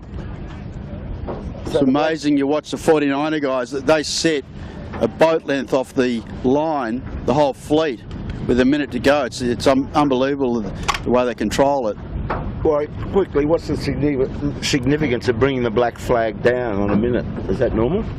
I believe that's the procedure. I'm really bad at this stuff. I normally, in the melodies, I rely on young, smart, up-to-date guys, and I'm not one of those. I'm more a seat of the pants, let's fire it off, and I like it when it's fresh. So Noakes Youth a little bit squeezed from below. Looks like it's a little bit biased to the pin to me. Okay, who's up the pin? Nagasashli. Yeah, Peroni's in a little bit of trouble. They're locked in with one of the English boats. Maersk Line. They'll be all. They could be all right. Okay, here we go. No horn. So the Maersk Line was clean. Just brained that at the boat end. ASCO owned the pin as they did before. Triple M's punched out nicely. They've got a nice spot. Yamaha is in the second row and getting gassed. Yeah. Noakes Sailing, I can see down towards the pin, is looks like they got the second. Well, they've got the second rig in. It looks like so. They've done it right. C-Tex had a shocker and running through the spectator fleet, but there's no point in yelling at them because they can't move. So. All right, so it's So far, so good. going to take a while for all this to shake out. But I can see Smeg, Thurlow in good shape. Appliance is not too bad. Noakes Youth, not great start for them. So the bulk of the fleet is still punching out to the left. The only ones that have gone out to the right really at this stage are boats that were getting gas and had to. I've just seen Thurlow tack back to port and then almost immediately tack back to starboard again, so I don't know what that was about. But ASCO, see, interesting, I'm looking there, ASCO has big rig, Kitchen Make has second rig, Noakes Sailing has second rig, so they're not the entire fleet, but the majority of the fleet is on big sail. So Thurlow's been spat out, and 7 we can't say. Okay, I can see 7 down, fighting with Alcatel, but Noakes Sailing doing a great job. Sean Langman. I like the right-handers, mate. I like the mob going to Bradley's. Okay, but let's go with one pack or the other in the middle.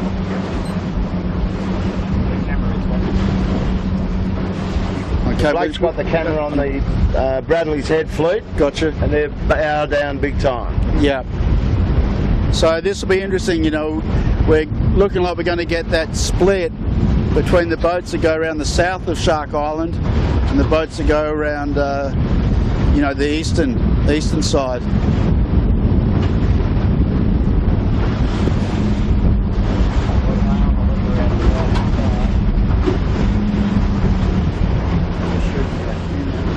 They're shooting back to the left. We'll go over there and have a geek.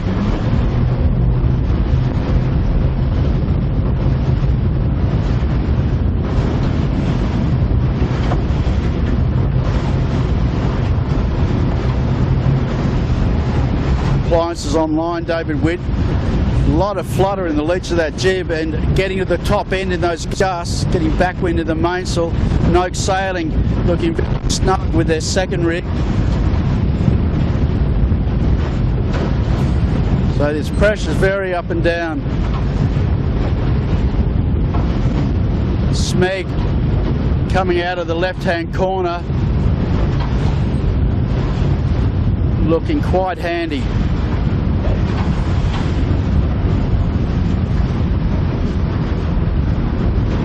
So we've got huge separation in this fleet already. Have a look back to your right. Have a look. Sorry, Warwick. Just quickly look around hard to your right and have a look how high the bows are in the southern fleet. Yeah, they look good. But ASCO was looking really overpowered. They were back on Smeg here. So they got their jibbies all the way out on the car, very twisted. Right off. So you can tell that they're getting to the top end of this rig selection.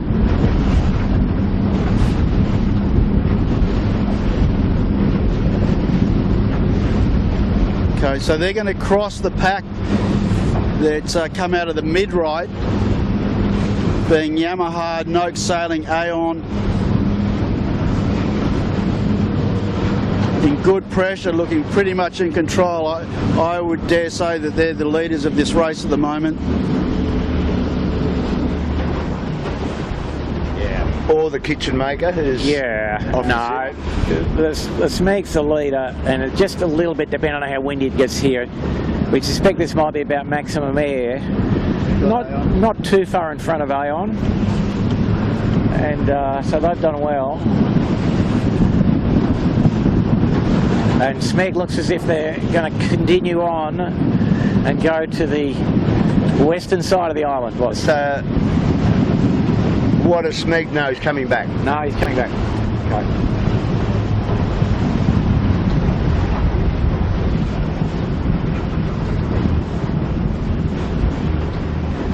No, he'd made his decision to go to the left-hand side of the island. You've really got to, if you're going to go to the other side, you've got to make that. You've got to go in early. hard. You've got to go in hard too. So just to let you know who's heading over the opposite side of the island from where we are, and that is Yandu, Mojo, Noakes Youth, Triple M, DeLonghi, Knight Frank, Thurlow Fisher, Appliances online. So out of a 50-50 split out of some of the top boats, but I'd say that the boats that Blake is shooting at the moment will be the leading pack, unless we go to a major. And also to the tide, sort of at the bottom of the tide. Yeah, getting towards that. Getting towards that, yep.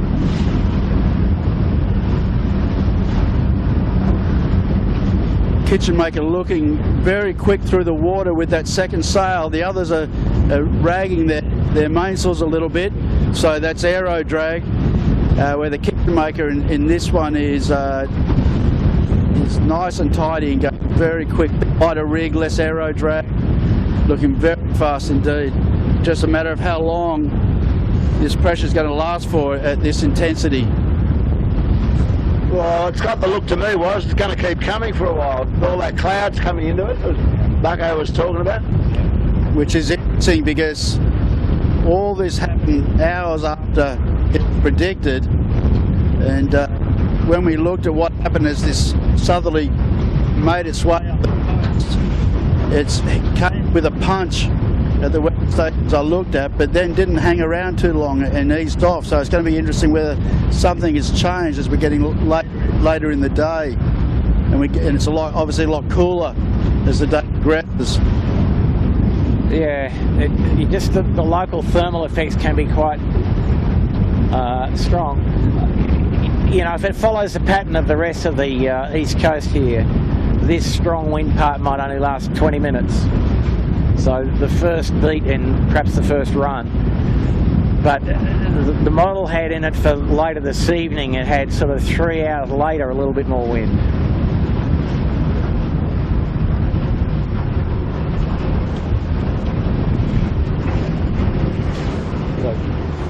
Harold just helped us out here with a bit of a point to Woody leading the fleet around the other side of the island was. Yeah, I was onto that. Okay, so here the kitchen maker. Ooh, nice close shot. Asco crossing in front of 7. So 7 just punching away on this left-hand side, and now we're starting to get convergence, as Bucko and Harold were just alluding to. Ooh, Asco in trouble. Now they're going to have trouble with steerage. Too much vang, maybe? That. Okay, so now the pack out of the right comes flying back out. This pack in the left. We're not far off the top mark. The boys in the right are overlaid. So they're going to come roaring in top speed. Yandu looking to be the mark. Got the hammer down, coming down over Smack. Rag and Famish. This breeze has increased. A lot of these guys, watch it, look at Yandu. Fully jib-eased. Now they have to do a really tough manoeuvre. No sailing. Threatening for the top 3 at the top mark on lay. Now they're going to have to do a tight turn. This is going to be tricky. And then the bear away. That's going to be the hard bit. The bear away's going to wipe a few out, I would think. No, Smeg dives under Yandu. Really tight manoeuvre. So Smeg, fully overpowered, has to wait. No rights. There's all these stub attackers coming flying in. Yandu has a problem. Noakes Sailing doing a good job. Really low lane. Remember, they have to go over the top of the island this time. Noakes Sailing having a bit of trouble with their two-sail mode. They're really in trouble. They're just on the edge. Like Sean pulling away, cavitation on the rudder. So now they're starting to get it under control. But they really need to get up. There's a tough pack. Okay, appliances. Yeah, appliances online. David Witt, this is where he can really go hard. So really, Smeg is the one, to me, that's gone into the lead. Noakes Youth, Kitchen Maker, Mojo next. Wow. Course is good here, Killer. Come round to the right a little bit, Blake. We'll pick up the firing pack. Mojo's gone. Around to the right, Blake. Mojo's gone. Two-sail nosedive. They're all hesitant to come away. So Cooper's just behind Noakes Youth. So that right-hand side at the last minute became super powerful. As it does.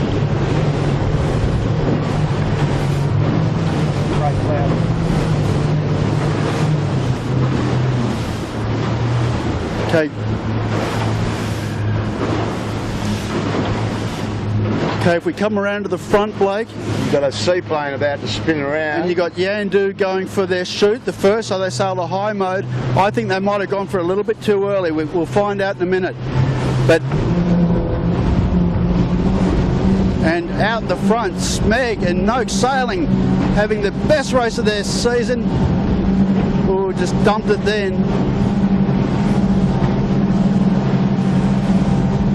Okay, Noakes Youth coming at Yandu now, two sailing versus shoot up. Noakes Sailing went in backwards for a little bit then and lost a lot of ground to Smeg. Appliances online on a low mode. Okay, Noakes Youth, if you come around to the right a little bit, Blake, is going for their shoot. Good set on Noakes Youth.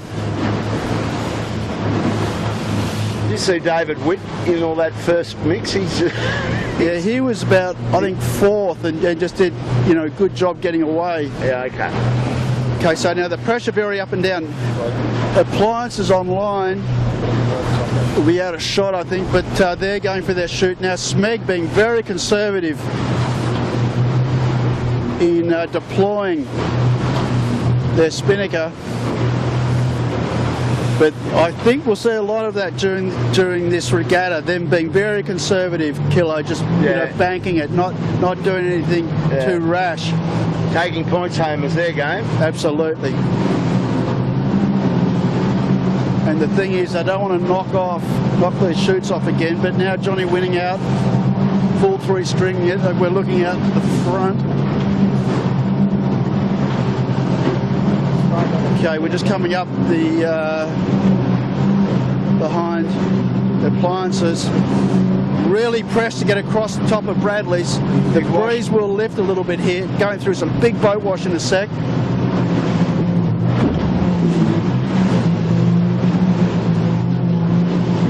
So I think they'll get around Bradley's fine. So they'll probably just push it down hard, knock it off and try and find a good two-sail lay into the bottom mark, where Smeg is going the opposite way. They're going a high road early and then set late. Well, David Witt's taken the lead right there, I'd say. Yeah, he'd be closer to the mark, but he's got a bit on here with his fishing boat. He's going to get it close up. He's not happy. He doesn't get it. Okay, so Witty, nice flat water here now. Smeg setting. Yep, I got a visual on the mark. I like the way that the appliance boys are going about this. They just got that timing right.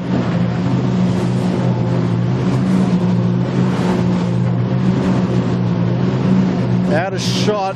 There's something going on with Noakes Youth. They're flagging their shoot. Don't know whether they've got an issue or they're being conservative. Yandu's held onto it. No, they got their shoot on now. So Noakes Sailing still doing a good job back there. Okay, come around to the right now, Blake. We've got the drop on appliances. Big Tommy Anderson just get that thing down. Looks like the lay line is good, and then what's going to be slightly out of shot, we've got Smeg coming down with the chute on, Noakes Youth converging. Third, was it? Fourth. Oh, third, Oh, that's Noakes Noakes Sailing. Sailing, Yeah, sorry. yeah. That's sure They did did a a good job, fantastic job, yeah. hanging on there. And the youth team just behind them. So on. that little, that second rig on Noakes Sailing worked well for them. Got a Sydney Harbour ferry right in the zone here. Yeah, I think that ferry will get some water over the deck here. Sorry, brother. That's all right. Our water bottle technologies had a break. Oh, we've broken the Plenty on lever. here. Oh, good on you, Okay, mate. killer, let's. Beautiful. Oh, man. Should have brought the dry suit. Okay, so first around, appliances goes into the lead. Appliances online goes into the lead. Second will be Smeg, so there's been a change of position there.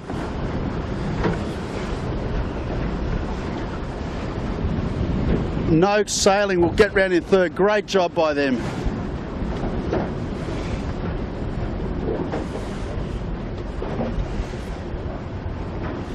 Followed by Yandu, who are the two older competitors, third and fourth. That's awesome. Okay, then we got Thurlow, Rags, 7. Noakes Youth had a problem on their dropping their chute and nearly put it in the tide. They're still struggling. Triple M overtakes them.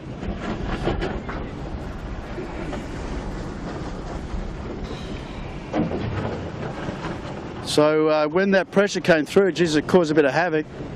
All Rags had an untidy rounding. Well, they're in risk of going in the tide here. Okay, they've got away with it. So Yamaha overtakes Cooper's Rag and Famish. Breeze has gone a fair way right now, Bucko. Yeah, the air fed it cooler, and as we suggested with the brown clouds, it sort of tells you what's going to happen here.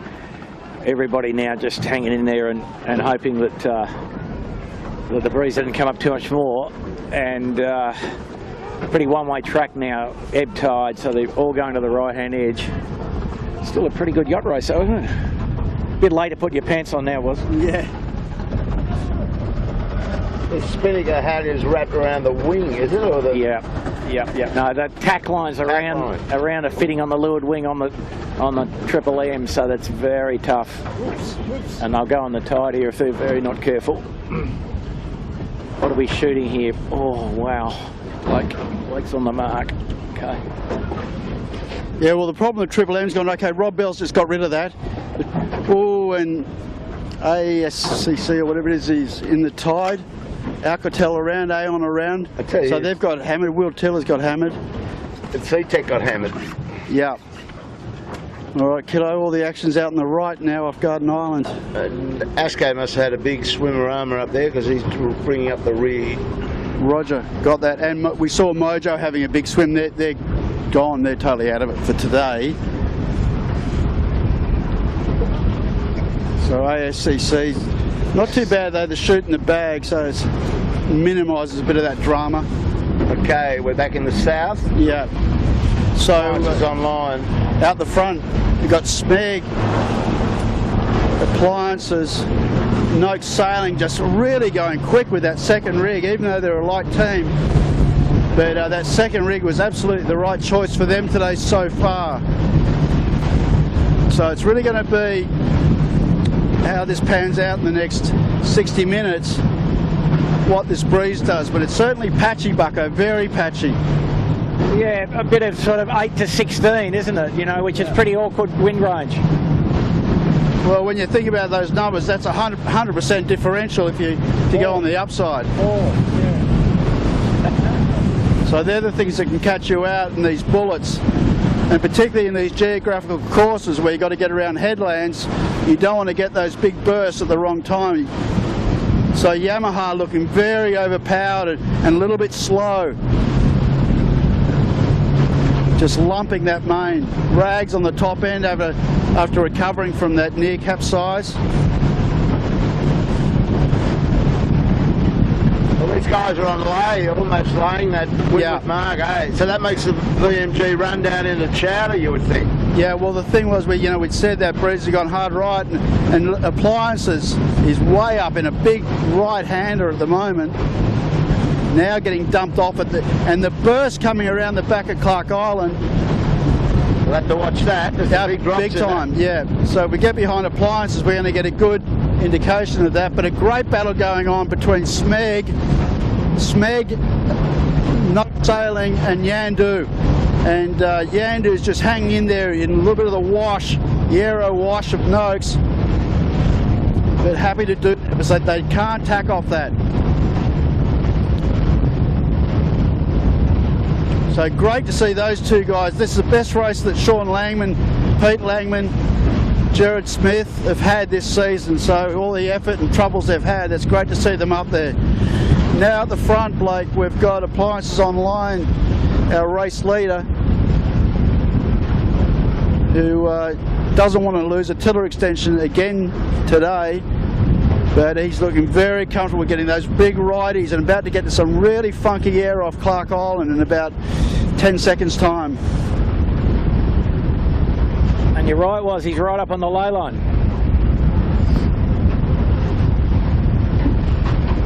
And just to fill you in, it's totally out of shot, but Compass Markets is in a whole bunch of pain, still back at Shark Island, who we thought could do quite well in this sort of stuff.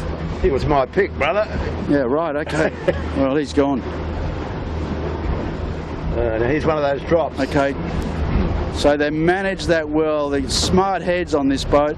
So they're about to come into some really funky air around the back.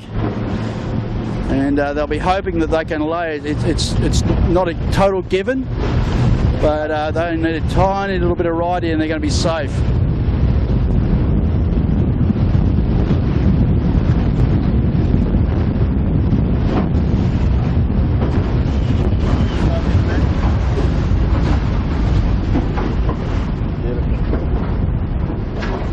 So yeah, all the others, Smeg, Noakes Sailing, Yandu, definitely has to do 2 more tacks.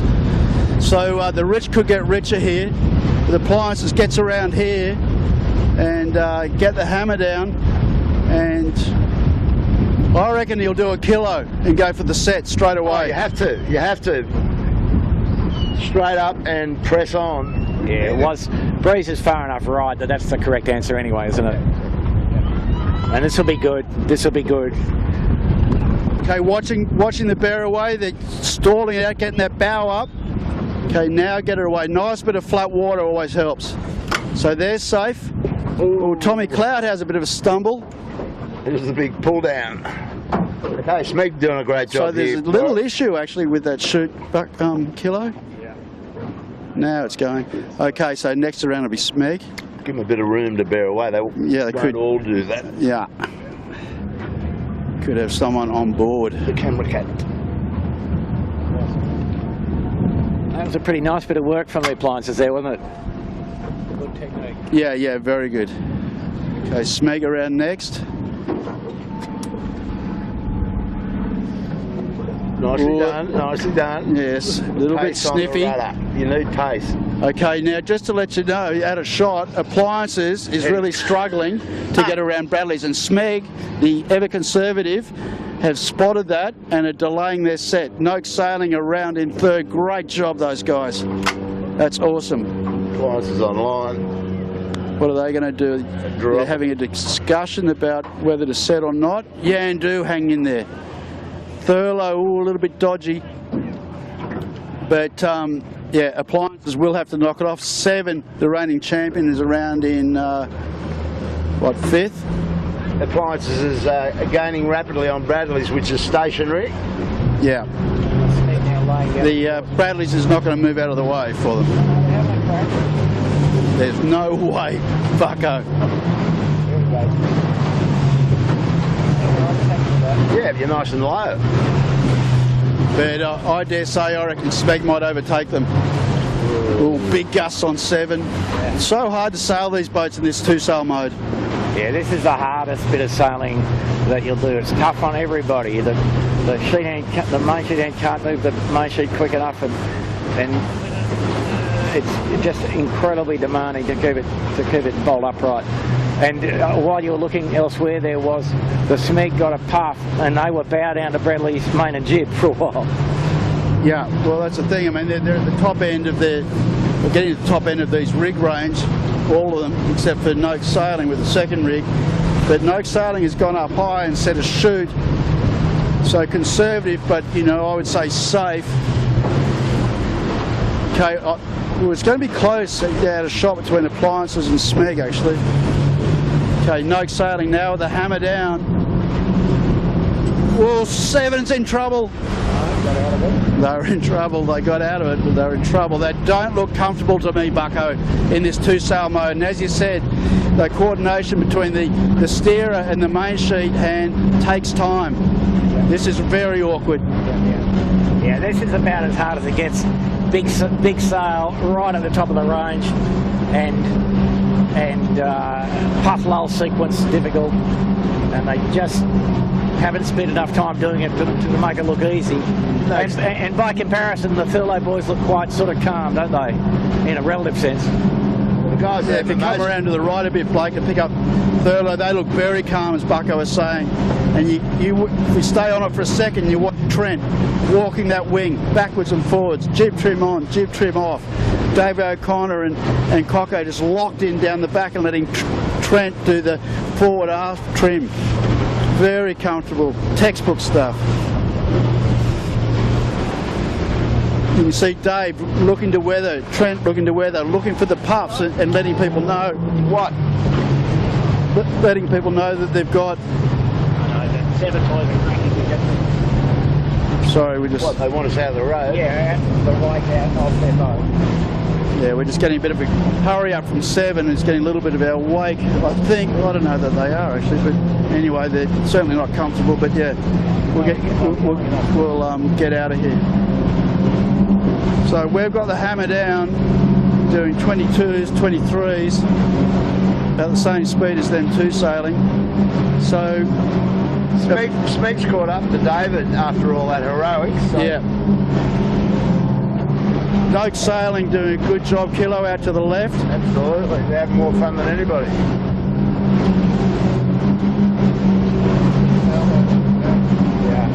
So I think the problem there for the 7 boys was it was the wake of the other little boat plus our wake together was making a bit of an issue. Yeah, there's a tsunami coming over here.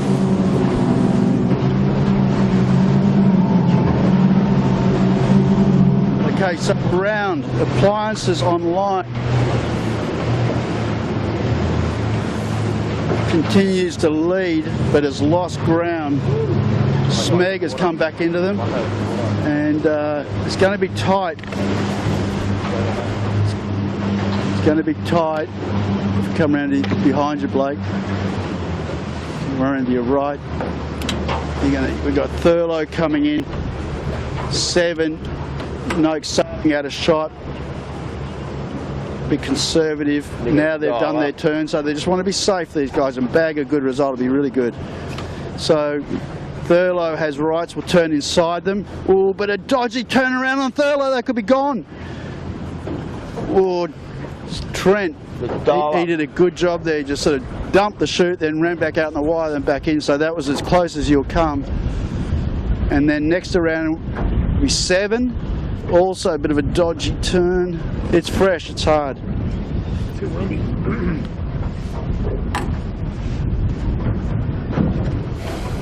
So the next one around will be our New Zealand friends in Yamaha.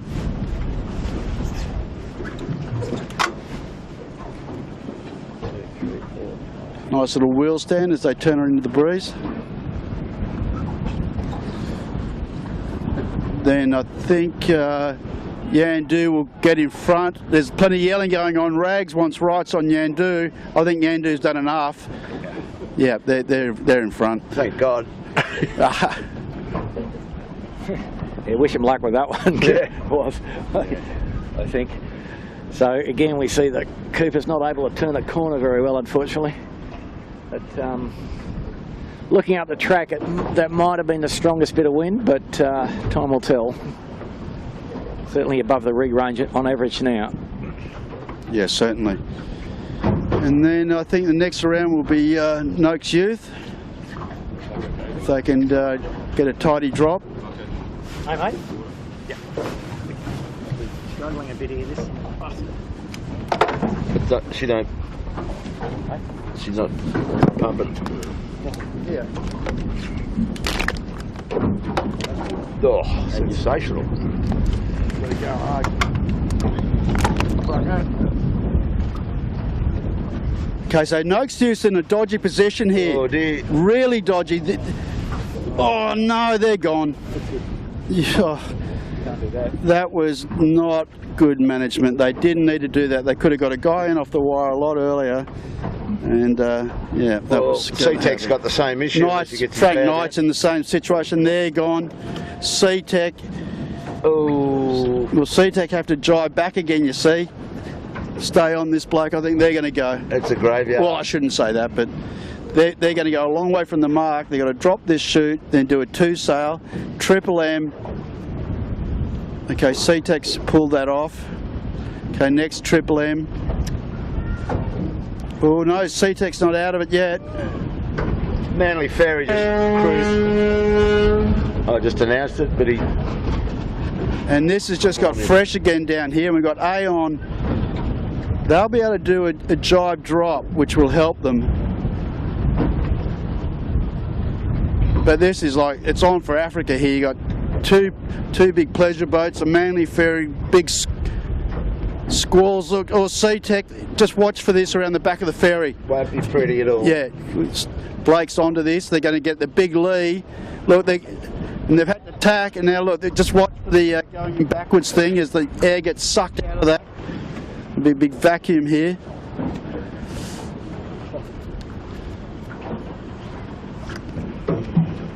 All right, C-Tech didn't get as affected as I thought they would there. That was strange. So what this tells you, this became a VMG run at the death, didn't it? They were the boats. No, it wasn't. There was never. Well, no, I don't think you would call it a VMG run, Kilo. It's just a matter of the timing and when they deployed their chutes. But yeah, it's all a bit ugly. I think the Noakes Youth is tied up with the mark, perhaps. I think Daniel Nixon's out on the pole. Just watch out for belonging. Yeah. Yeah. Anything could happen here. Yeah. Knights Frank's got a man overboard trying to swim back to get on. He's just got back on board now. Okay, Noakes Youth is clear. Daniel's just got to get back on. So that takes your energy away. DeLonghi around. And Noakes Youth has done damage to the head of that mainsail. Big time. That's a learning curve, eh, Bucko? First year blues. Yeah, I mean, sometimes a skiff, you got that exact mode, what could possibly go wrong? And we see a bit more going wrong up in front of us here. The chute torn into 3 pieces on the, who is that, Warwick? Yeah, the Mojo. Chute in pieces, several pieces. Not sure how that happened, but anyway. The Knight Frank coming back to re-round. ASCC, sorry. And the Noakes trying to... Yeah. Oh, okay. Pulled it off pretty nice. Lee? Yeah, so that was under pressure, had to go around them, clear themselves and go around the mark. So at least they've done that, so yeah, tough day. Wow. They're having a tough intro to this regatta. Well, yesterday it was no fault of their own. That was just gear failure. Okay, folks. Let's get on the front, eh? Warwick, the leaders have gone to the south of Shark Island, so that's where we're heading. Cooper's Full clip. Cooper's straight upwind of us here, Kilo. Also going south. Yep. Let's visit them.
Footer there without a rig in it, getting under tow.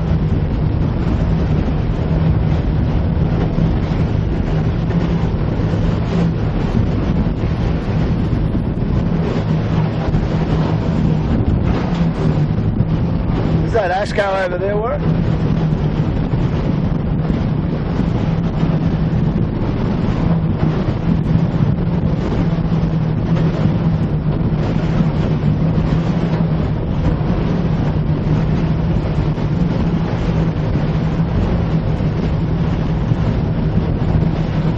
From what I can see, Sean Langman's giving them plenty of grief up here with that small sail.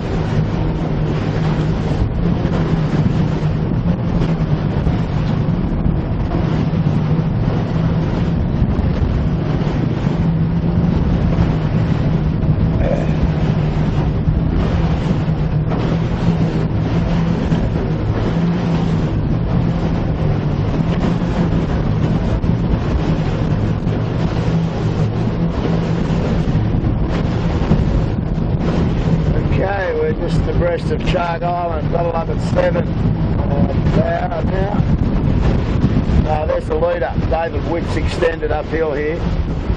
Seems to. Yeah, Whitty's got a good. He's got a good little break on Smeg from Noakes Senior, fellow Fisher 7, Yandu, Yamaha, and Cooper's 62. Cooper's 62 not looking very comfortable, in fact. But you see here was how far right the breeze is. These guys are cracked sheets into the mark. Yeah, that's exactly right, Bucko. To be fair, though some of them were cracked sheets. Remember, Woody came in very cracked last time and the first time. But yeah, I think it's even a little bit more so now. Well, you think David Witt will be blown down to the north of the island, you would expect? I think he'd be on one lay if he can get there even. Yeah, well, he's struggling to get away. Maybe we get up there for that barraway, but this is a VMG. He can't get away. He's not pulling away, which he wants to. So if Smeg can get down, get away.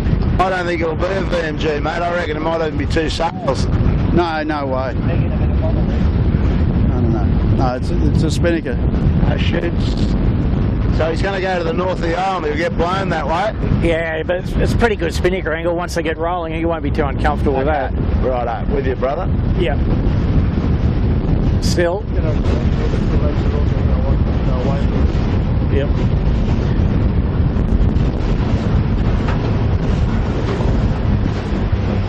A close race though, isn't it, between Smeg and Appliances still? Nothing in it. Can't afford to stuff up here. Yeah, but on both boats they'd be happy if they could maintain their present positions at the end, Kilo, you know. Yeah, well, you know, the game changer is Sean Langman for 7 and Thurlow. Yeah. He's the wedge. But, you know, the 7 hasn't looked all that comfortable in this uprange stuff either, have they, really? No, I'd agree with that, Bucko. So Smeg taking quite a conservative. Oh, so is Appliances. No, it's not a VMG run. They'll be flat out getting there. Well, they're what they're doing is they wanted to get up to the island and make sure they don't jibe. Now they're getting 3 guys out. Same with appliances, get the hammer down. But yeah, you're quite right, Kilo. It's not a VMG run, but it's not 2 sails. Well, on the chart it is, on the course it is. Oh, it's a YA boy. Yeah, and that's up. It's over their line.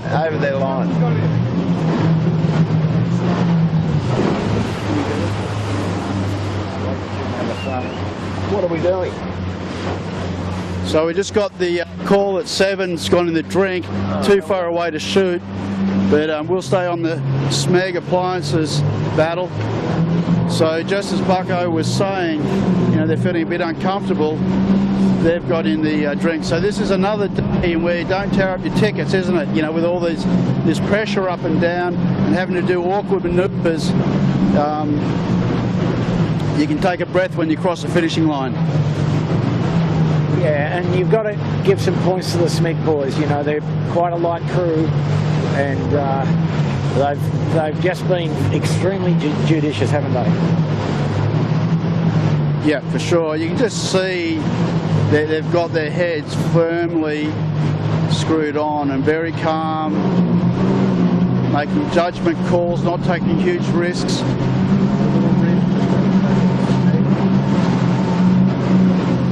And just trying to chip away and put a championship together.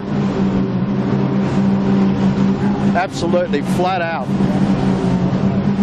Okay, so they're just on lay for the bottom mark. So this is going to be a tough manoeuvre. They're going to have to. They're going to try and buy enough real estate to do a jibe drop, but it's going to be tough whether they can do that. Otherwise, they're going to have to drop and do a 2-sail jibe at the bottom, and as we've seen, that's a tough manoeuvre to do. Appliances online look like they've got there pretty comfortably, and Smeg's got a little bit more in reserve, so you know, I think they'll both pull this off satisfactorily. Well, what I was saying is, let's see, can appliances do the jibe drop? Yep, they do, so that's a safe option. Tommy Anderson has to rip that thing in. Got the counterweight out. Well, they got to be patient. He can't turn the wheel yet. Now he can. Yeah. Okay. Now Smeg, interestingly enough, has gone for a drop. Come around to the right, Blake, and we'll have to do a 2-sail jibe. Breeze has got a little bit softer for them, which is good.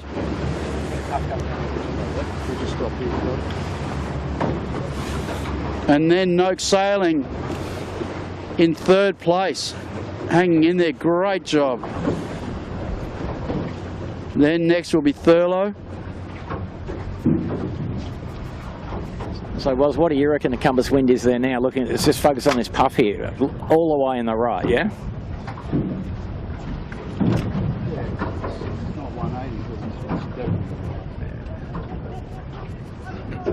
Oh, it's gone overboard. He's all right, they're good boys, they'll fix that up.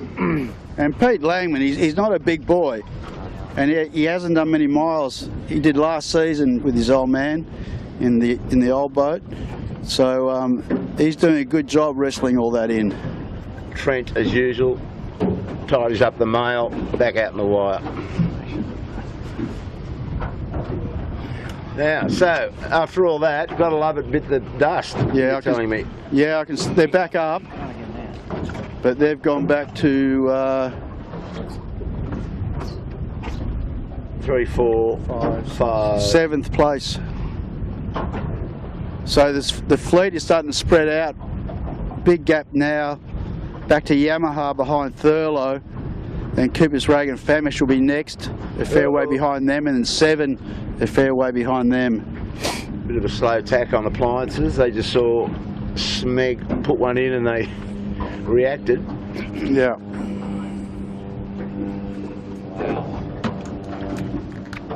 So the rest of the fleet is not with us today.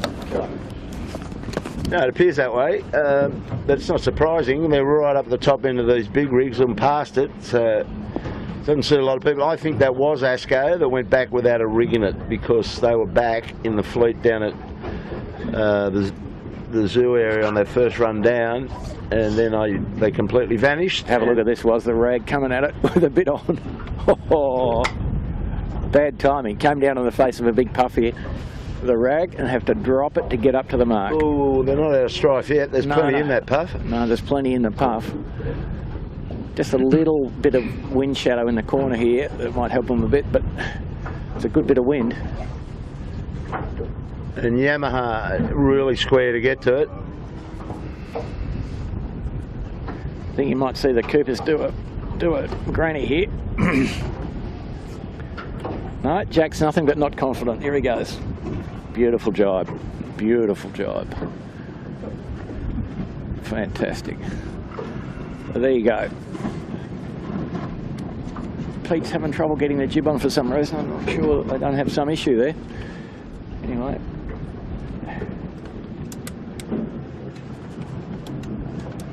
And the 7 coming in, laying in pretty nicely for a jibe drop. So the 7's actually done quite well there, was to actually go in the tide, get it back up and get going again. I mean, my goodness. And still be, where are we? 8th, I guess, yeah. Yeah, they did do a good job to do that. But look at the time they've lost. I mean, the leaders are 2/3 of the way up this beat, and they're just coming around the bottom mark now. I was sort of looking for the points before, but I can't find them. But it's just, you know, that capsized then, and just seeing, you know, how they were a little bit awkward on that 2 sailing through lack of time on the water. And you look at, you know, Smeg, you know, just chipping away at that, and, you know, in a good place yesterday, good position today. You know, appliances online, had a gear malfunction that hurt them yesterday. They're the things that become costly at the end of the week, right? Yep. Yep. No, I mean, I don't think I guess historically that we ever won a regatta where we had a gear failure. Well, here's the deal. I just did a quick couple of add-ups. Right now on the water, the competition is drawn, both teams on 6 points. David Witt's AOL and the Smegglers got a 4th yesterday, currently in 2nd. David Witt 5th yesterday, currently in 1st. So that's what we're talking about, taking points. Got him. Yeah, and that's not an unexpected result. You know, we did discuss the probable favouritism of those 2 boats in this event, and David Witt, what did he say? If it blows 4 times, yeah, we win. Yeah. If it's 4 big sails, Smeg wins. That's right. And but what we're seeing here, Kilo, is a pretty good demonstration from the Smeg boys that they've learnt their trade very well, hanging in there, big rig overpressed. They don't have as much riding moment as the AOL boys. And the point that you were saying before about, you know, no matter who you are, Kevin Nixon said the same thing. Everyone's got to pay their dues in this class. No matter how good you were in another class, you know, it takes time. And the Smeg guys, which was previously Mojo, it's their 3rd year campaigning in the class, and the 2nd year with Lee.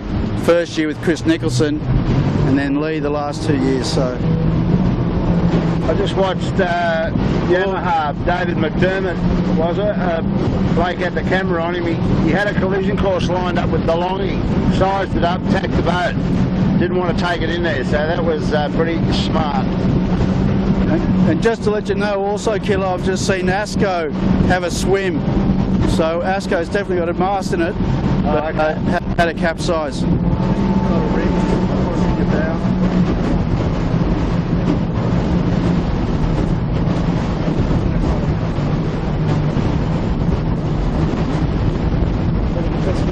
So this is getting, as Andrew just pointed out, put it very freaky. This is really getting top end for the big rig on these guys. So what's the chance for Sean Langman for it to get on the podium? Yeah, big chance. Big chance. And it's funny, you know, like Reese Maher on Noakes was convinced it was going to be second sail eventually. And as it turned out, he was right, but the leaders are still the guys with big sail handling it, you know, for the first part of the race. about this from no. But there's still a lot of racing left to do. That's for sure. Joining inside the spin post. So Sean Lehman taking a few risks going across the reef. No doubt have a bit of centreboard up. Doesn't mind taking a risk or two, Sean. Well, you know the story why that pile was put there. That was after the ANZ 12 metre challenge. Dennis Connor cut the corner. He had Huge Trahan with him, was the navigator, and he said, Hugh said, don't go in there, and he said, why not? And he said, bang, that's why. Dennis Rock. Dennis Connor Rock. Yeah, I knew they'd gone up there. I knew that story, except for the part where they put the pole in after that. I didn't realise that. No, it's a bit of a classic.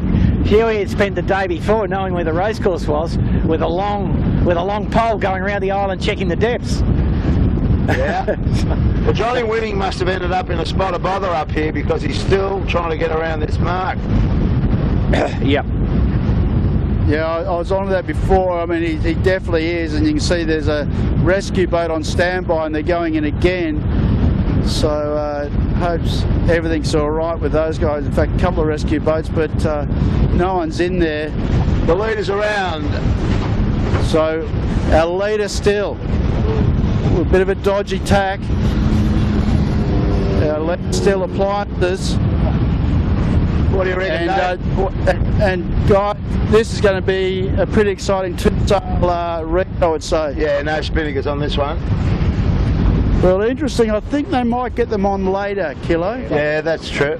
But they want to be high. Yeah, for sure. So Smegs hung in there with these guys. Different weights.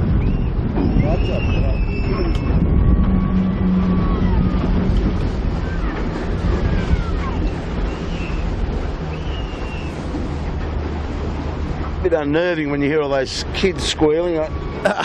Somebody's getting slaughtered. My wife went out on the ferry the other week and said never again. Oh, Smegan, oh, got away with that. Oh, it's not over till the fat lady sings. Absolutely, it's not over. Okay, so next we'll be around. Oh, hang on, what's happening here? Langman's in trouble. Oh, I don't know what happened there. There was just sort of like they went down and they went up and then they sort of tacked. I think there was obviously an unintentional tack because they weren't at the mark for the lace. So that's disappointing, but it's an upwind capsize and they're getting the boat up now and they've got a bit of a gap. Look at Smeg, they've got problems. Yeah, and Thurlow as well. Sorry, we're all over the place. Where are we shooting? We're shooting back at Thurlow. They're looking a bit uncomfortable to getting around that mark. Everybody's uncomfortable at the moment. So if we can stay on Thurlow for a second, Blake. Just a little bit to your right there, yeah. They're really, really being conservative, postponing that bear away. Now they get it done. So that's just patience. There'd be a bit of value in easing the vang on this two-sail, wouldn't there? Absolutely. I think that was Smeg's problem.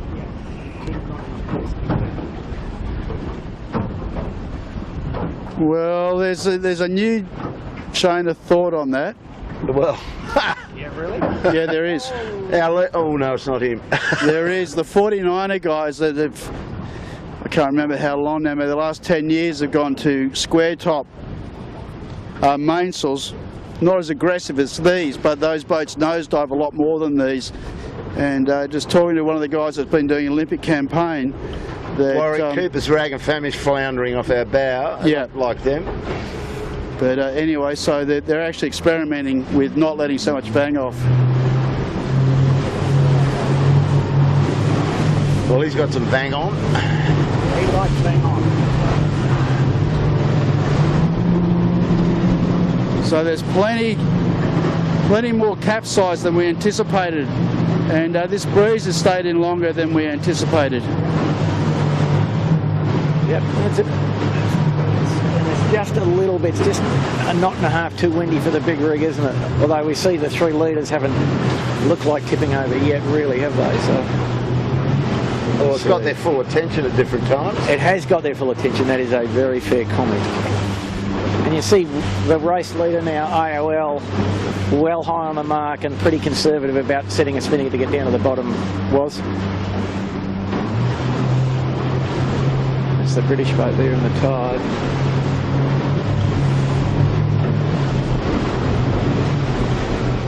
But the Asco got going again back there.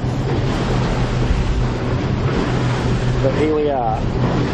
Come round to the front, Blake. We're just having a nice little trip with Mr. Coxon. Ride with us here, troops.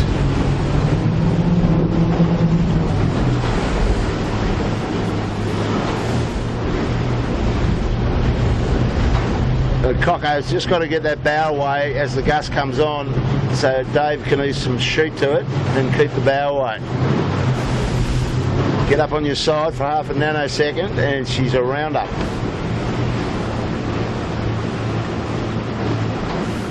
Yeah, but they're doing it pretty much in regulation there, and they're not looking like they're under any sort of threat at all.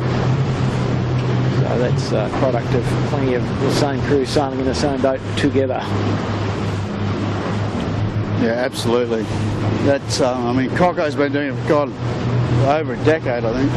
Cocko wouldn't have been too pained to Or see. more, 50, I don't know. How long Cocko been steering one of these? 15 years now? Probably. Maybe more.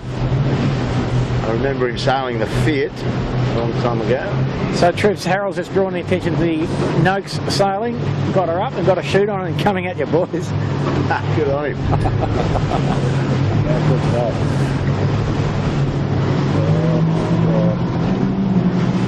But these guys don't have to do that, and they don't need to do that. In fact, I think Woody's going to go all the way to the mark without a chute.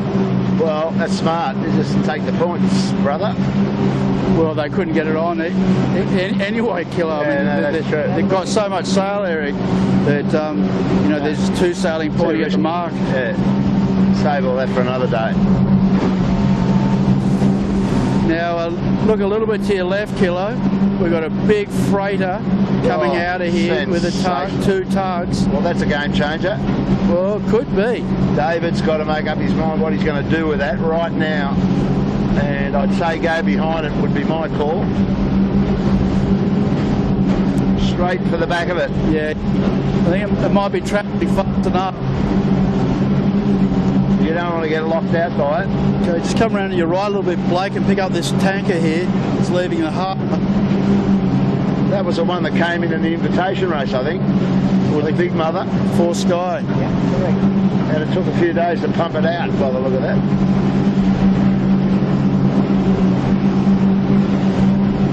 David did put a chute on and he's just taken it off. Yeah, he had it up for about 300 metres. Just had to get down to the mark. But I think that's enabled Smeg to come back to them. And yeah, that ship will be gone by the time these guys get there. So we've got a good battle still going on for first place. Sure have. And David's in the box seat, but he's got to play the game pretty tough from here. We have ground mark. We do.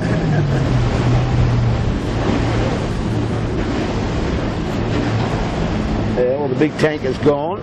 Left the hole, no doubt. I'll be negotiating that in a second. What do you reckon we follow these guys? Yeah, no, I think this is the race. And anything could happen here. I mean, as I say, David's got to do the obligatory cover. So Thurlow's lost a lot of ground to these two. Yeah, maybe the breeze is lightning if it was. Yeah, it could be.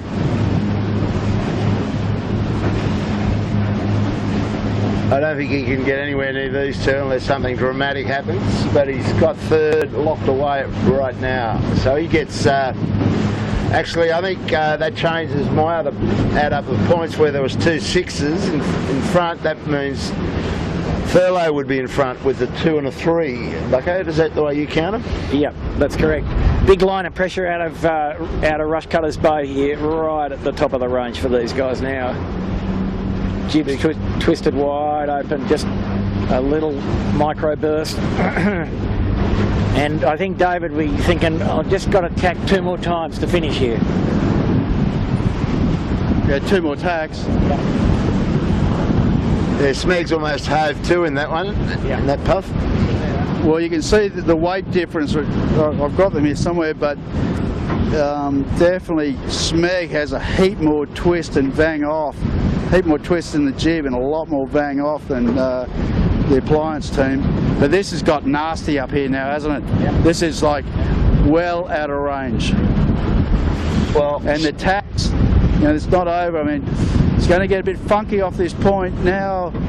I don't know if you can pick it up, but appliances has got their jib right off, and they're going to be wanting to tack really soon and not get to that funky edge just off the point of Garden Island. You see Smeg's made the decision to get out of there.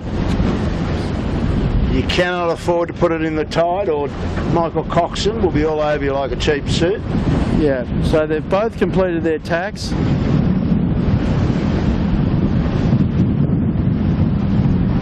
have a little video, Kilo.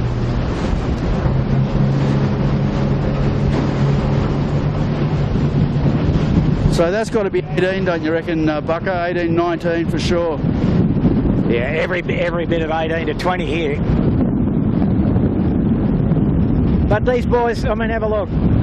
It's a bit untidy, but they're you know, in control. Well, they're experienced skiff sailors. They've done their miles, and they've. Well, we're looking at David. You know, he's always been at the top end since he started this a very, very long time ago as a young man. Looking very comfortable. So I was just looking back down the track. It looks as if the Noakes is around there fourth. So the order here: Appliances, Smeg, Furlough Fisher, Noakes Senior, and Yamaha. The top 5 boats, and I don't think much is going to change. And Cooper's 62 look good for 6 at this point. So that was a little cloudburst, and now it's back to sort of regulation again, isn't it? Almost here. Yeah, and what the indicator is that it's out of shot, but Rags, a little bit further back in this pack, has been able to put their chute on a lot earlier than these leading boats.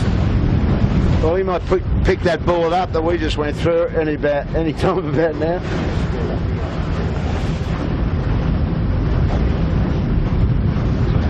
So the field's just got decimated. It's just so spread out, isn't it?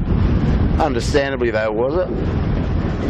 Well, you know, The cream rises on these days. the Yandu couldn't get the bearway down at the top by the look of it, and came to grief in a variety of ways up there. So that tells you the Triple M.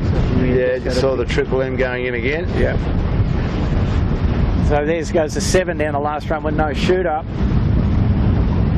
So they haven't had a very happy day, have they? Yeah, and I just saw C-Tech go in as well. So there's still carnage all over the course, and there's not that many upright. Yamaha's off the radar. No sign of Yamaha anywhere. Can't see a killer. Anyway, we know one thing for sure. After a very long and protracted wait, we finally got a winner, and he's right in front of us. The mighty AOL DeWitt T-Cloud. Don't say that yet, Killer. They're not over the Well, I line. don't. Yeah, surely not. I've already changed the money. And T Anderson in the bad. Great little mob, these guys, for hard conditions. Have a look at this was here. Yeah, big bullets coming around back at Clark Island at a double bay before they get to the finish. And he's got to do probably at least 2 tacks to get across. Keep it rolling, boys. Yeah. He'll make it 1. Yeah, there's just looking around the harbour, there's wreckage everywhere in this fleet. Wow. Oh.